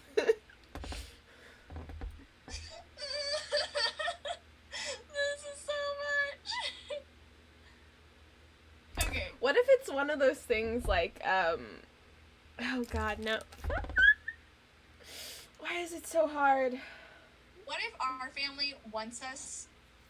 What if there's been something where like we want to be redeemed to like our family wants to be redeemed and go back to the Feywild and like get the Tootsie Pop roll or something and like the Tootsie Pop stick from the problem that started with our great grandfather and like be redeemed and be like, and they want us to be that person to like bring the family back and they're like, you're gonna be able to do it, you're gonna make the family make justice, blah blah blah blah. And then it doesn't, we just don't care. We don't want to do that. We don't want to be that. Oh, what if this Tootsie Pop thing is a big deal in our, it's a crutch that our grand whatever would rant about because maybe they expected that it should have been theirs or something like that. I don't know. And then the story gets changed a little bit, and then it was like, oh, our family discovered it, and blah, blah, you know, how stories modify as time goes. So maybe there's this standard in our family that the ultimate successful child would retrieve the Tootsie Pop stick. Yeah. Okay. So that's like the expectation is that... So maybe our siblings, maybe if we have siblings, maybe they went off to go and find the Tootsie Pop stick, and they're like on their own personal missions. Listen, okay, we have to, we've got to be the oldest, right? Yes. We have to be the oldest. We're the oldest. We have younger siblings. I'm sorry, McKaylee. Detach from this part. Detach from it. No, but we are the. Oh shit. Okay, if I need to stop, tell me. Keep going. Okay, I was gonna say we're the oldest, and we have like one or two siblings, and we refuse to get this Tootsie stick. We don't believe in that as a thing that we should do. We're defiant again. That's the reason we're defiant from our family, is because we don't share the same like rage that they do. Okay. So instead of sending the firstborn, one of our younger siblings goes to try and retrieve it. But they are not well trained enough, and they fail. Yep. We don't know. I think it's maybe one of them fails and we haven't heard from them, and then the other one maybe is confirmed died or something. And so now we have the weight of this is our fault. And and our parents suck. They just gotta, I guess. I don't know. They're disappointed in us. Yeah. Because we're not gonna go on this great big mission for them. Mm-hmm. Despite the fact that our siblings have done what they can. I feel like maybe our family like is kind of more like roguey if we were gonna put them in like a type of class, like yeah. Okay. So we have that, but I don't think that our siblings is the guy who actually stole the Tootsie stick related to us. I don't think that matters. We don't need to talk about that. I think that's later in the future, actually. I think if we were to relate to the same age as Doodle is like a couple generations younger than us. Okay. Because so the attempt was made is made from our family to steal it every generation or something like that. And we're never successful for whatever reason, whether it's we can't get there, or we can't find it, or we get lost, or I don't know. But confirmed, our siblings were responsible for whatever happened to them. We're for their deaths and right. But we still are not gonna broach the going to get the Tootsie stick. That's not enough for us. That's not enough, but it's just like something we carry instead of, you know. Okay. All right. Okay. So then why did we leave? Could we just like our sibling was found dead and we were like can't take this anymore? Our parents like maybe our parents kicked us out of the house because they were like, you either go find this fucking Tootsie Pop roll thing Or I think like we might have left. Before, Okay. like maybe before that. they could do that. Like But it before was- the second sibling, before the first sibling went and something bad happened to them, and then in some time when the second sibling went, we left. And Okay. I think we come across whoever our clan crafting sort of Yeah. thing is. We're lost and sad, lonely person. And they're like, you need work. I can teach you. I think maybe gosh, it's got to be. What if we find someone who is part of the stat folk who's a cartographer? We like end up traveling with them for a little bit because like we're going in the same direction, which for us it's like not really a direction. We're just kind of traveling, looking for work, and we end up helping them out with a couple things. And so they're like, "Oh, I'll teach you like my craft and shit," and they teach us what's going on and like how to do it, and like they let us in on the knowledge and the stuff, and it's amazing. And then something tragic happens, and the person dies. Okay, so yes.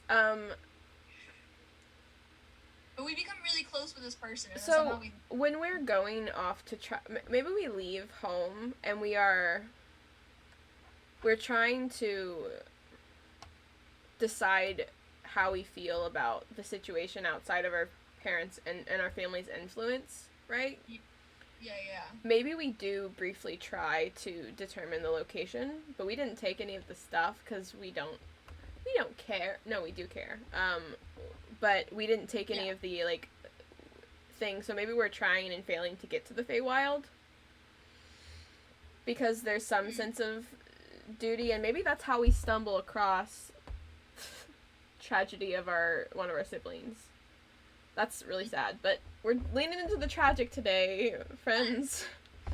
Today is the most tragic character we can make. Next week is the least. Yeah, I think we gotta stumble into one of our siblings not good.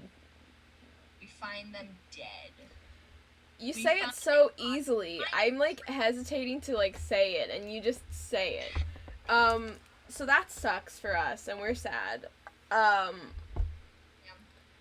And I think maybe there's a map that with our sibling that we don't understand, and so we try to like find someone to help us understand it, and that's where we meet our friend who teaches us the clan craft stuff. Is a dwarf. Do we want to give them a name? Yeah. Okay. Get a D100. I think we just do a first name. 12. Yeah. You said it, and I wasn't prepared. Oh. A 12. Mm-hmm. A D. So feel free to suggest a dwarf character. Whose name? Pronouns. Yeah. Let's roll for pronouns. D6. D6. Okay. I rolled a 4. A 4. She, they. What? So we run into this dwarf whose name starts with a D. Feel free to suggest names below, if you'd like to. And we so we learn, like you were saying, we learn our craft from them, cartography. Yes. I think we come across the library, and I think that the library isn't hidden at this point in time. Okay, because this is a long time ago.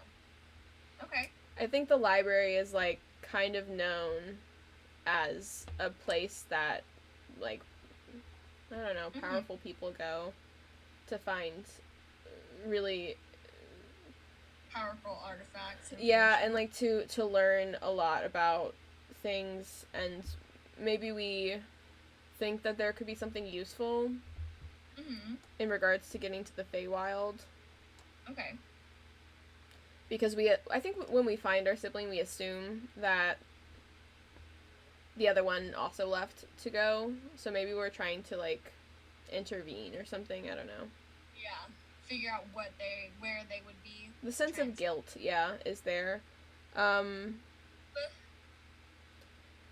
So maybe we're traveling with our friend, whose name starts with a D, and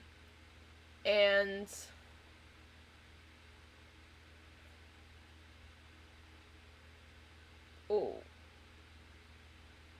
Okay, what do you think about the, we find a way to enter the library, but there's, like, a big sacrifice element? Ooh. And, So we cut off our wings? that's not what I was thinking, but I like that. um,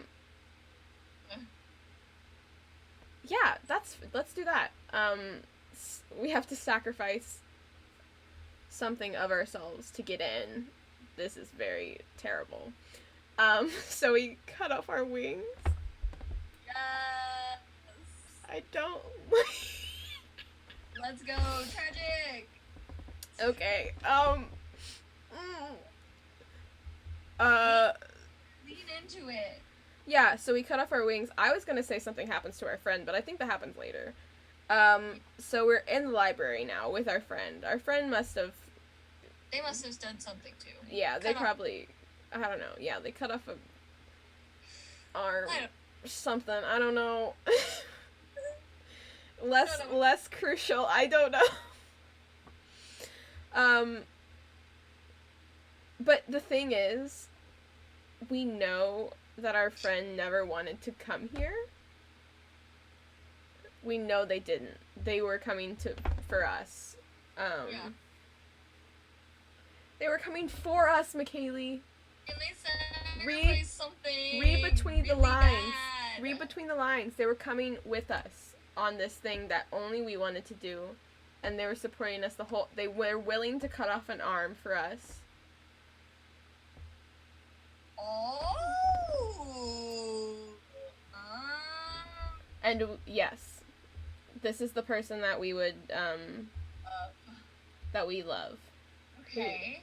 Or trying to get money to impress. Yeah.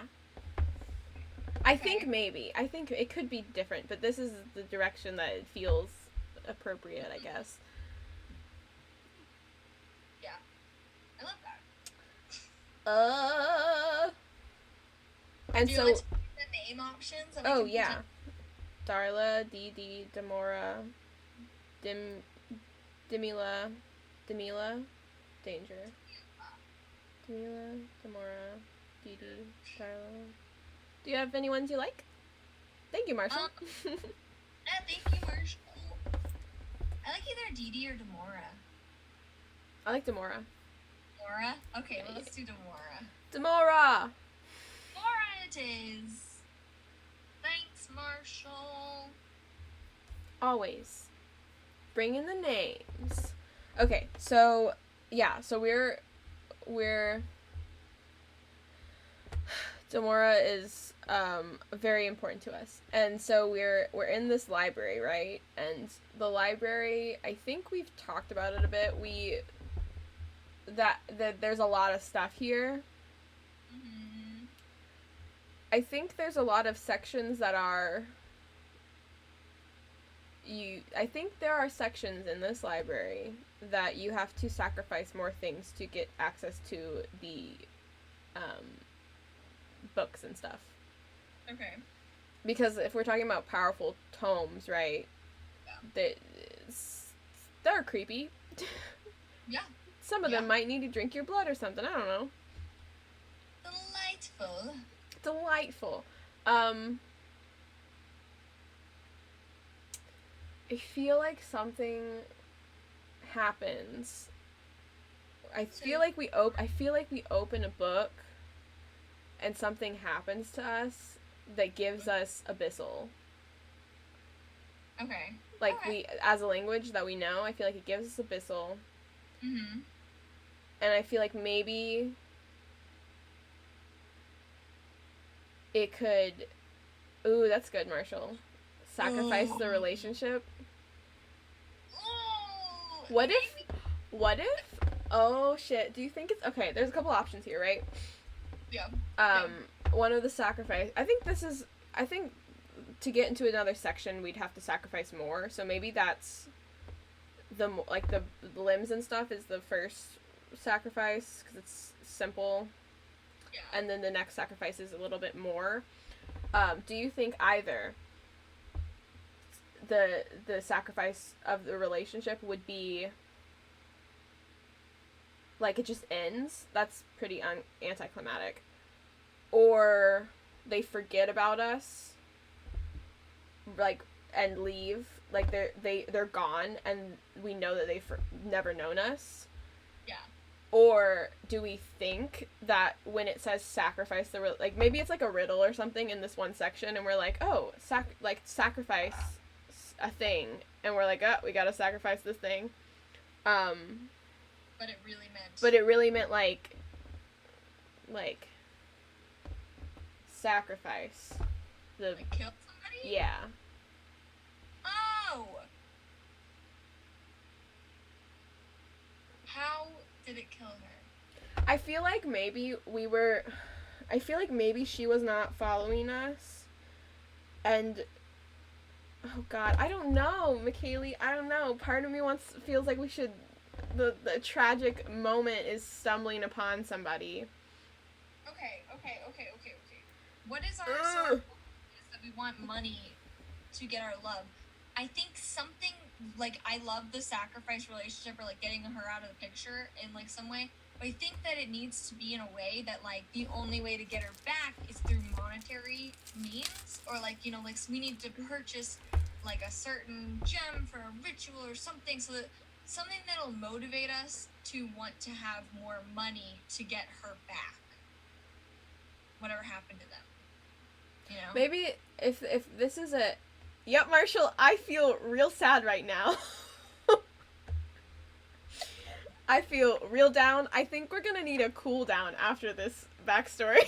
We've gotten to how they're a wizard. I know. I have ideas, okay? Fuck. Okay. Though. See, imagine sitting around the campfire with your party and like they probe you for it and you're like really into it and you just like you let it go like a little fact here and there, just and then maybe one day you finally tell somebody the whole truth. So did we sacrifice? Did she sacrifice? I think she sacrificed. I think we were like, no, don't do it. She made a sacrifice, and it ended up in some sort of situation. You need to cancel or undo. I'm shaking my head too much because it's on my knee. Yeah, we're too into the sad fucking story. Okay, wait, say what you said again. I was so distracted. I think she needs to have been the one to make the sacrifice. So, like, she made some sacrifice that we're like, no, don't do that. That's not this, like, you don't need, like, you already did so much. Don't do it. Ooh. So it's something that's affecting her that we need to make not be a thing. You know? Is it like, my brain's like this ancient library is like full of like riddles and stuff. It's like a dungeon, basically. It's like a dungeon with books and shit and power and whatever. Yeah. So I feel like there's gotta be...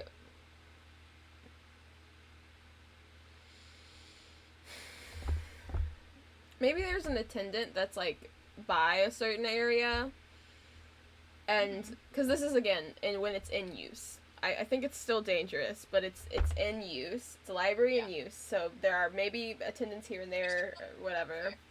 Yeah. Other people researching. Yeah. We're not library. It's not the tragedy hasn't occurred that struck it underneath the ground. Right. But God, I feel like it could be like one of those things where it's like a riddle that we've misjudged and we thought that it just meant like we read it and we were like, oh, it probably means this, and she's like, oh, I can sacrifice this thing, and it ends up being the wrong, like we interpreted it wrong. It's more than we expected. And it's more than we expected, and so it's... Oh, no! And so then maybe, we're trying to, like... There's, like, an attendant who's just fucking standing there, and we're trying to, like, bribe them to get them to undo whatever thing, but they don't. They just don't. They're not gonna. And so we have to go through with the information that we're looking for, which at this point I think there's some things that have maybe made us a little more chaotic on our... I don't think we started chaotic good. I think we maintained our goodness, but our chaos has gone a little more. Yeah. We don't have Carterins in anymore. They're gone. So, okay. So we are... And neither one of us is a healer. Nope. So that's why our butchering of our wings left our, like, back start to, like, become more hunched, I think. I think there's an element of that was already like that for us in the way that we're built. Mm-hmm. But I don't think it helps our, the way that our body is with the fact that our wings are so terribly just chopped off, ripped off. I hate this. I'm having a bad time. Having a bad time. We were just doing it real quick so we get in desperately because we were trying to save our And sibling. it's not great. It's not a great job. We can't... It's bad. It's bad. Okay. Yeah. So, okay. So we've lost the person we love. Yes. Who taught us everything we know about cartography. Yes. Oh, man. I think... And now we are in a section of the library that I think has more powerful things in it. Okay? Mm-hmm. I think we get trapped here. I think we pick up, like, a cursed tome or something. Yeah. And I think we are aware...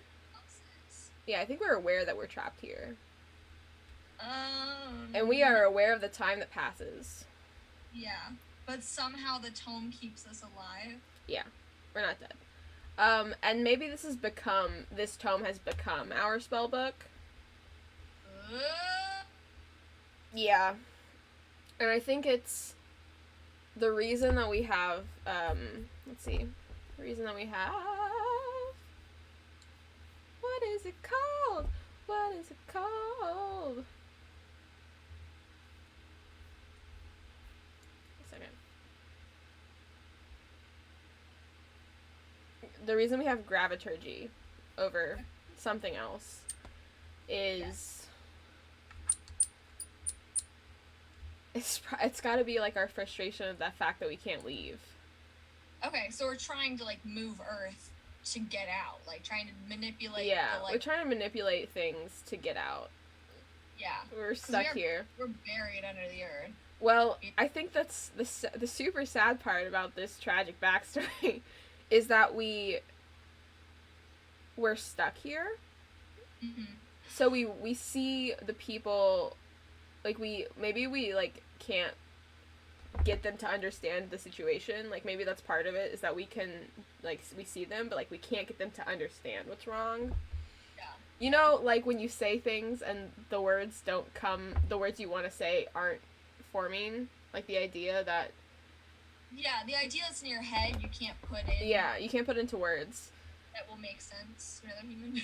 Yeah.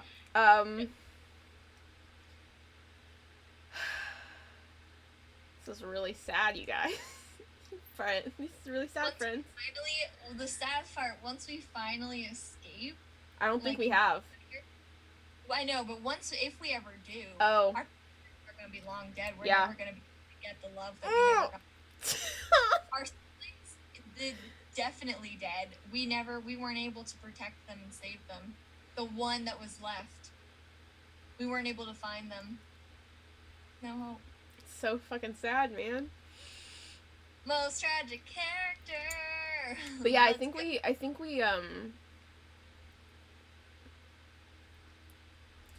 think maybe we've been here so long, all of the rumors about this place in our modern time, which is modern time is the most is when the most of the characters we built exist in. Yeah. In that century, era, whatever. I think we are among the mysterious aspects of the library. Yeah, is that there is a person trapped in the library. No, that there is a like butchered owl in the library that wanders the halls or something like that. I don't know. Looking for their lost love that they'll never be reunited with. It's really sad. Oh man. We're a fucking ghost story. But we're not a ghost. Like, we're a ghost story, but we're not a ghost. We're a ghost story. I love it. I fucking love it. I think we built a character, a very tragic one. Do you think any of the other stout folk tried to, like, come find us? Because I think as cartographers, there's probably, like, because you do a lot of traveling. Oh, shit, you know what? We have, mapped the entire library, I think. We are here. We've mapped the whole library. Oh! So that's part of the lore as to why you want to find the butchered owl. You want to find the butchered owl because the butchered owl has the map. Yeah. This is a great NPC to run into. This is a really great NPC, like, to run into. Yeah. Oh my god. But it's so sad. I love it. But I think the reason we're at third, I don't think this would make sense to have this character exist at third level if they were an NPC. I think they would be a lot higher. Yeah, I was just thinking that. But, I mean, maybe this feels like a cursed tome that we're kind of talking about, so maybe if it was, and if we wanted this to be a playable character, we might say, oh,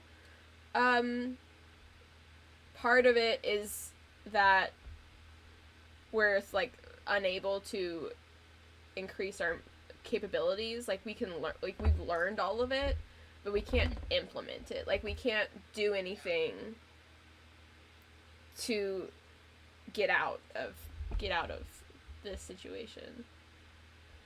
Because if we were super powerful, how would we be here still, you know? Yeah. That's true. It's probably it's gotta be one of those frustrating things where we're trying to, like, learn spells and stuff, and we write them down and immediately forget them as soon as they're finished writing. Maybe it's one of those things that, like, the library only lets you know what it wants you to know when. Yeah. Oh, the library's got a vendetta against us. The library wants us here, because we need to be here for some reason. For something that's going to happen in the future, we need to be in this library, so the library's not letting us leave. I don't like it, but it's very good. Shit! Everyone, this is so sad. This is such a sad backstory. Oh, I feel... Do we wanna flip over to our regular... Do we want to transition?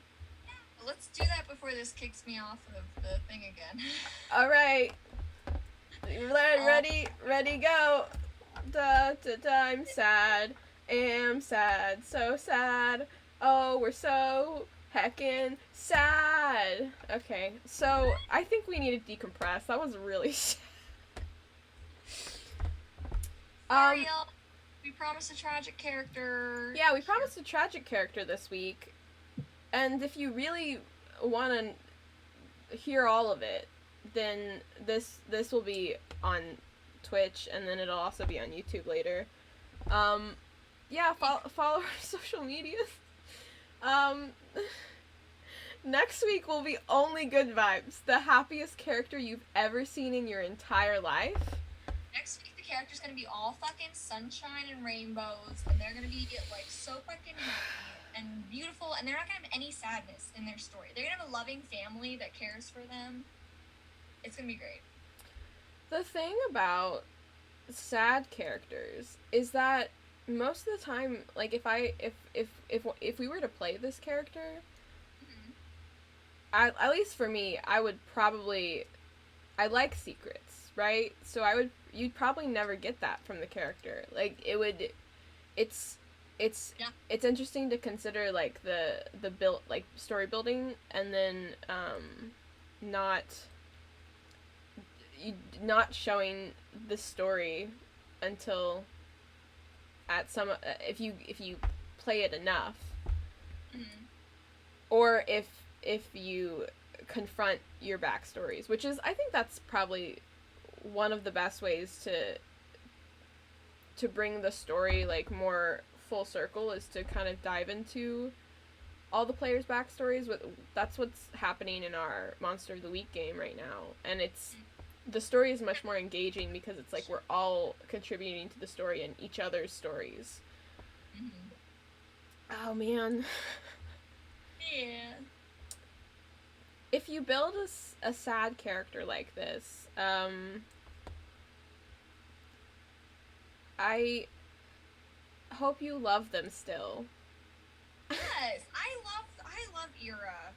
I love her, and I hope only for good things. Except she's never gonna get that, but it's okay.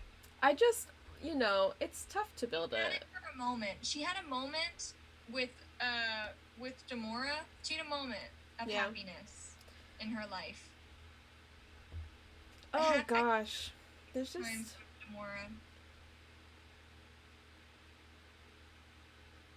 Oh my goodness. And now she's gone. Now she's gone. On a different unrelated note, to try and distance ourselves from this tragedy, I was watching TikTok the other day, and something that I've seen a bunch of TikToks about recently is what movie has the best like D&D party potential, and a lot of people have said like Shrek, and then a couple people said The Road to El Dorado, and I was like, oh, I haven't watched that movie in so long. I'm gonna watch The Road to El Dorado. But the thing is, currently in my house, right,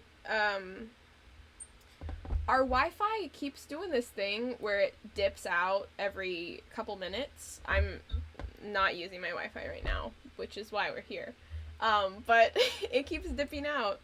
And so I put on The Road to El Dorado, and it dipped out, I think, 5 times. Or multiple, it dipped out multiple times, but I kept getting the beginning of the movie. So I felt like I was in a localized version of Groundhog Day,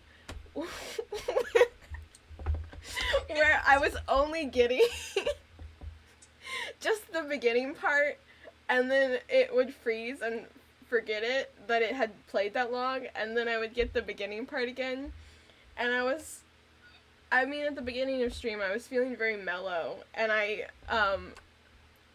couldn't be bothered with the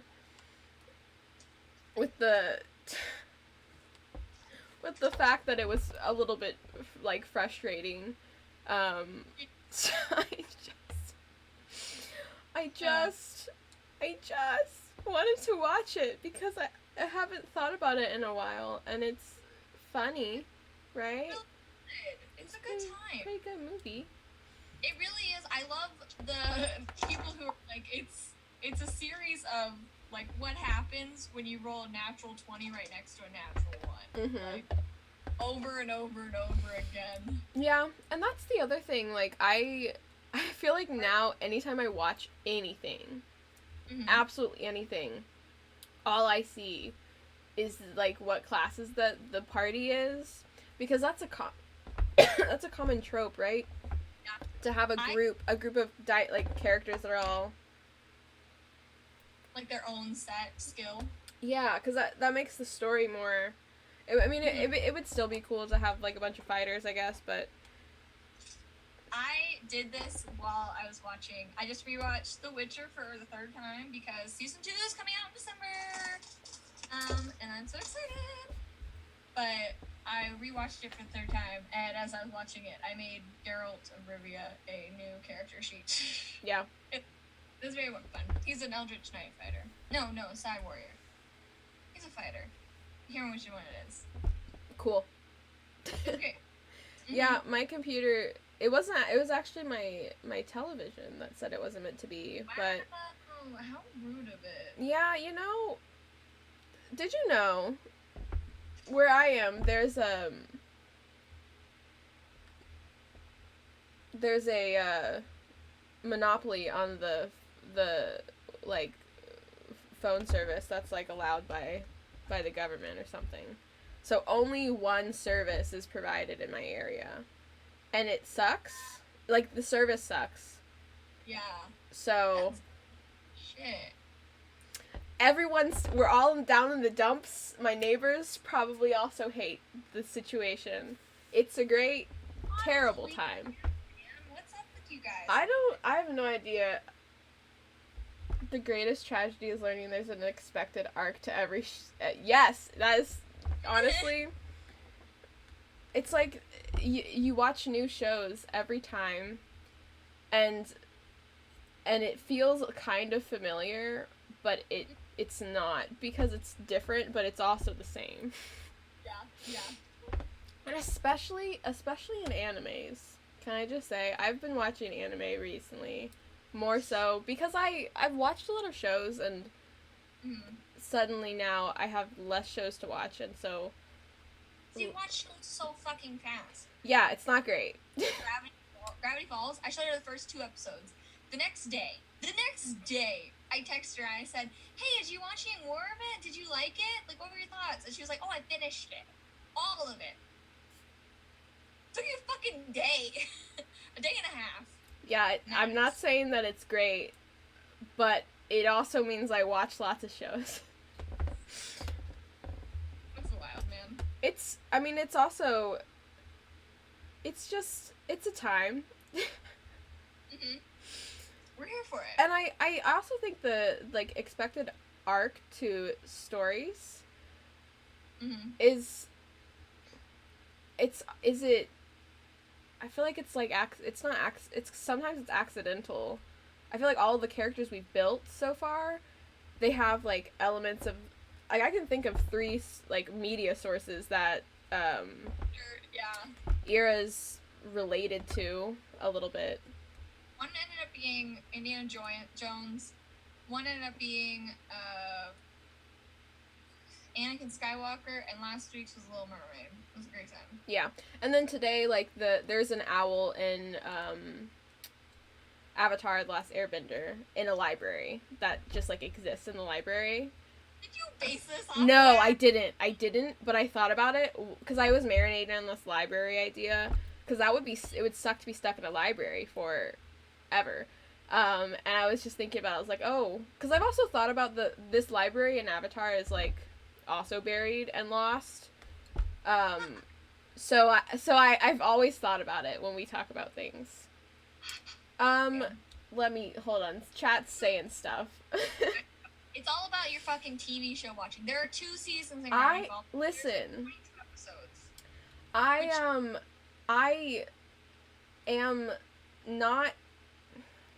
I'm not like tired by watching like 3 episodes in a row of anything. Like, I could, if the story is good and I'm having a good time, more or less, I'll just, and the thing is too, I don't just like sit. It's not like my attention is only on the show I'm watching. That's why with anime, I a lot of the times I have to watch the dub, because my attention is not solely on the TV. It's like I'm watching a thing and then I'm doing something else. Mm-hmm. And I don't watch it at 2 times speed. I think that's crazy. Because then my brain can't process it. Like, I do get that. I think one of our friends watched Critical Role on 1.5, sometimes 2 times speed. And my brain's like, listen, I can't. I'm already not picking up all of the details at regular speed if I watched it at 2 times speed. The goal isn't to watch it forever and at the fastest speed. It just happens. Critical Role, like, you can't watch that at 1.5. I mean, you can. It's wild. Yeah, that's the thing. You lose out on a lot of elements of the story, Kirby, like you were saying, with the, yeah. You need to absorb, like, all of the Because elements. that's the thing. It's not just the words that are happening. It's the beautiful everything of it. Ooh. Pretty much, yeah. I feel this. This is great. This is great, lighthearted conversation. Chad, I love all of you. Oh. It is it's so many hours, but hey, there's so much time in the. Because once you run out of a show to watch, then it's like, what do you watch? With Critical Role, you're not gonna run out of content. Like, you've got content. I mean, I ran out of content. I also ran out of content, and now I'm watching anime. It's always have more to watch. I actually do have to watch the update. The Exandria Unlimited came out on YouTube yesterday. Oh yeah. From last week. So there's always more content, and it's good because then you're not sad. Like, I finished The Witcher, and I was sitting there like, and Lucifer, and I was like, I don't know, what do I watch now? Yeah. So the seasons aren't out yet. I think part of me also wants to, like, I wish that I didn't watch shows so fast. But it's also like it's so that's the thing, it's so consuming too, to just like watch shows all the time. I want to do other things, but my brain's like, this is the easiest thing you can do right now, man. I'm like, okay, sure. Oh, I got free time, I'm gonna spend it not thinking. Yep. That's the one. Oof. Yeah, I also, it's I mean, I feel like both of us right now are in this, like,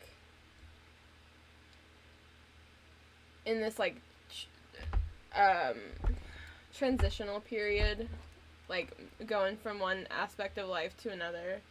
So I feel like it feels like there's more time, too. You're also muted for some reason. Me? Oh, or you weren't talking. I don't know. Oh, you were moving your mouth and nothing was coming out. I was confused. I do that sometimes where, like, something happened and I was on a call for a game, for a D&D game. I don't know if it was with our game or with the other game, but I was, like, making a reaction but not making sound. I was just... And they were like, I think you're on mute. And I was like, oh no, I was just not making sound. I was just not emoting so that you could continue on with your... I didn't want to distract you. I wanted you to know my frustration, but I wanted you to continue with the scene. Yeah. Like... I feel like I do that, but I just flip off the webcam. You know? Yeah. It's mostly me being angry at Michael, who is our DM for Monster of the Week. Chaos. It's fine. I didn't know about Critical Role in 2016. No. I wish I knew sooner, but now here we are, and I'm so I prefer to watch things, like, all together. You know? I keep watching... Oh, wait. Yep. Right there. I keep watching things and not looking up if they have completed, like, if it's a full, like, if all the seasons are out, or if all the episodes in a season are out, and then I keep getting to, like, a point, and I'm like, oh, the story doesn't feel very finished right now. Oh, it's because there's another season, it's not coming out for a year. And then it's like, oh, fuck. Dang. Oofa doofa. What a time. We built the saddest character ever. Yay! They are literally a folklore as being so sad. They're literally a folklore. I'm so excited about them. Truly tragic. The baby Gira, the alpha. Yeah, just, if you want the opposite of today, stay tuned for next week, because we will be making a, happy character in every aspect of the word. With and no trauma or tragedy. No trauma. Zero trauma. I think that it should be absolutely no sad things in their life. Yeah. That also will be challenging, honestly. because Yeah. that's like, I mean, maybe not all happy, because there was a blip of happiness in today. Yeah. There's a moment. Yeah. But mostly it'll be happy. That's all. Ira only had a moment of happiness in her life. Well, that's the thing. You have to sad. you have to taste it to know what it feels like for it not to be there. It can't. You gotta have a little bit of the other side to know Yep. what you got here. Mhm. That's really sad to say, but you know, next week it'll be happy. Yeah, feel free if you enjoyed hanging out. Feel free to follow us. We're very close to 50 followers, which is kind of cool. And we also have other social medias. We have Twitter, Instagram, TikTok, and YouTube, which is where we put our VODs. Feel free to follow us there. We have links in our about. We're here building characters every week, but in the future we're hopefully gonna play these characters every so often. So look forward to that. Also, I think we want to do some more just talking about our characters, because we go on so many tangents about them. Why not just dedicate a whole time to just to just playing them, being them, enjoying the library and all of its butchered owls. That was a really weird. I understand the way you were going, but I'm. You weren't expecting the way I got there? Yeah. It was, I mean, it's quippy, but it's quippy but sad. It's great. Yeah. So wonderful. For sure. Yeah, I hope you had a good time, friends. We'll see you at the places and in the places that we mentioned and doing the things. But we'll be here next week too. Making a happy ass character. I can't take it. I don't know how to make happy characters. I will be happy to show you. Yay!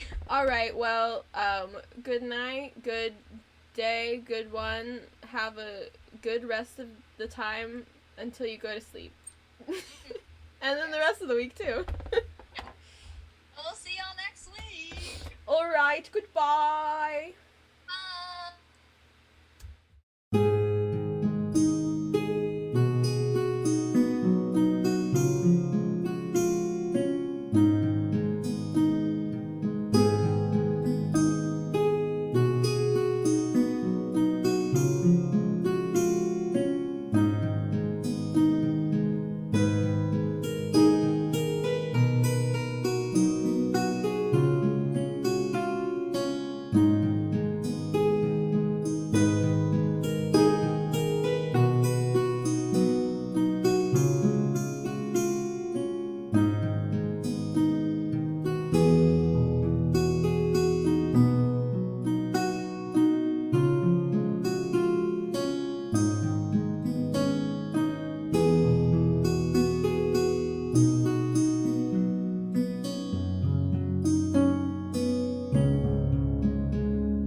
you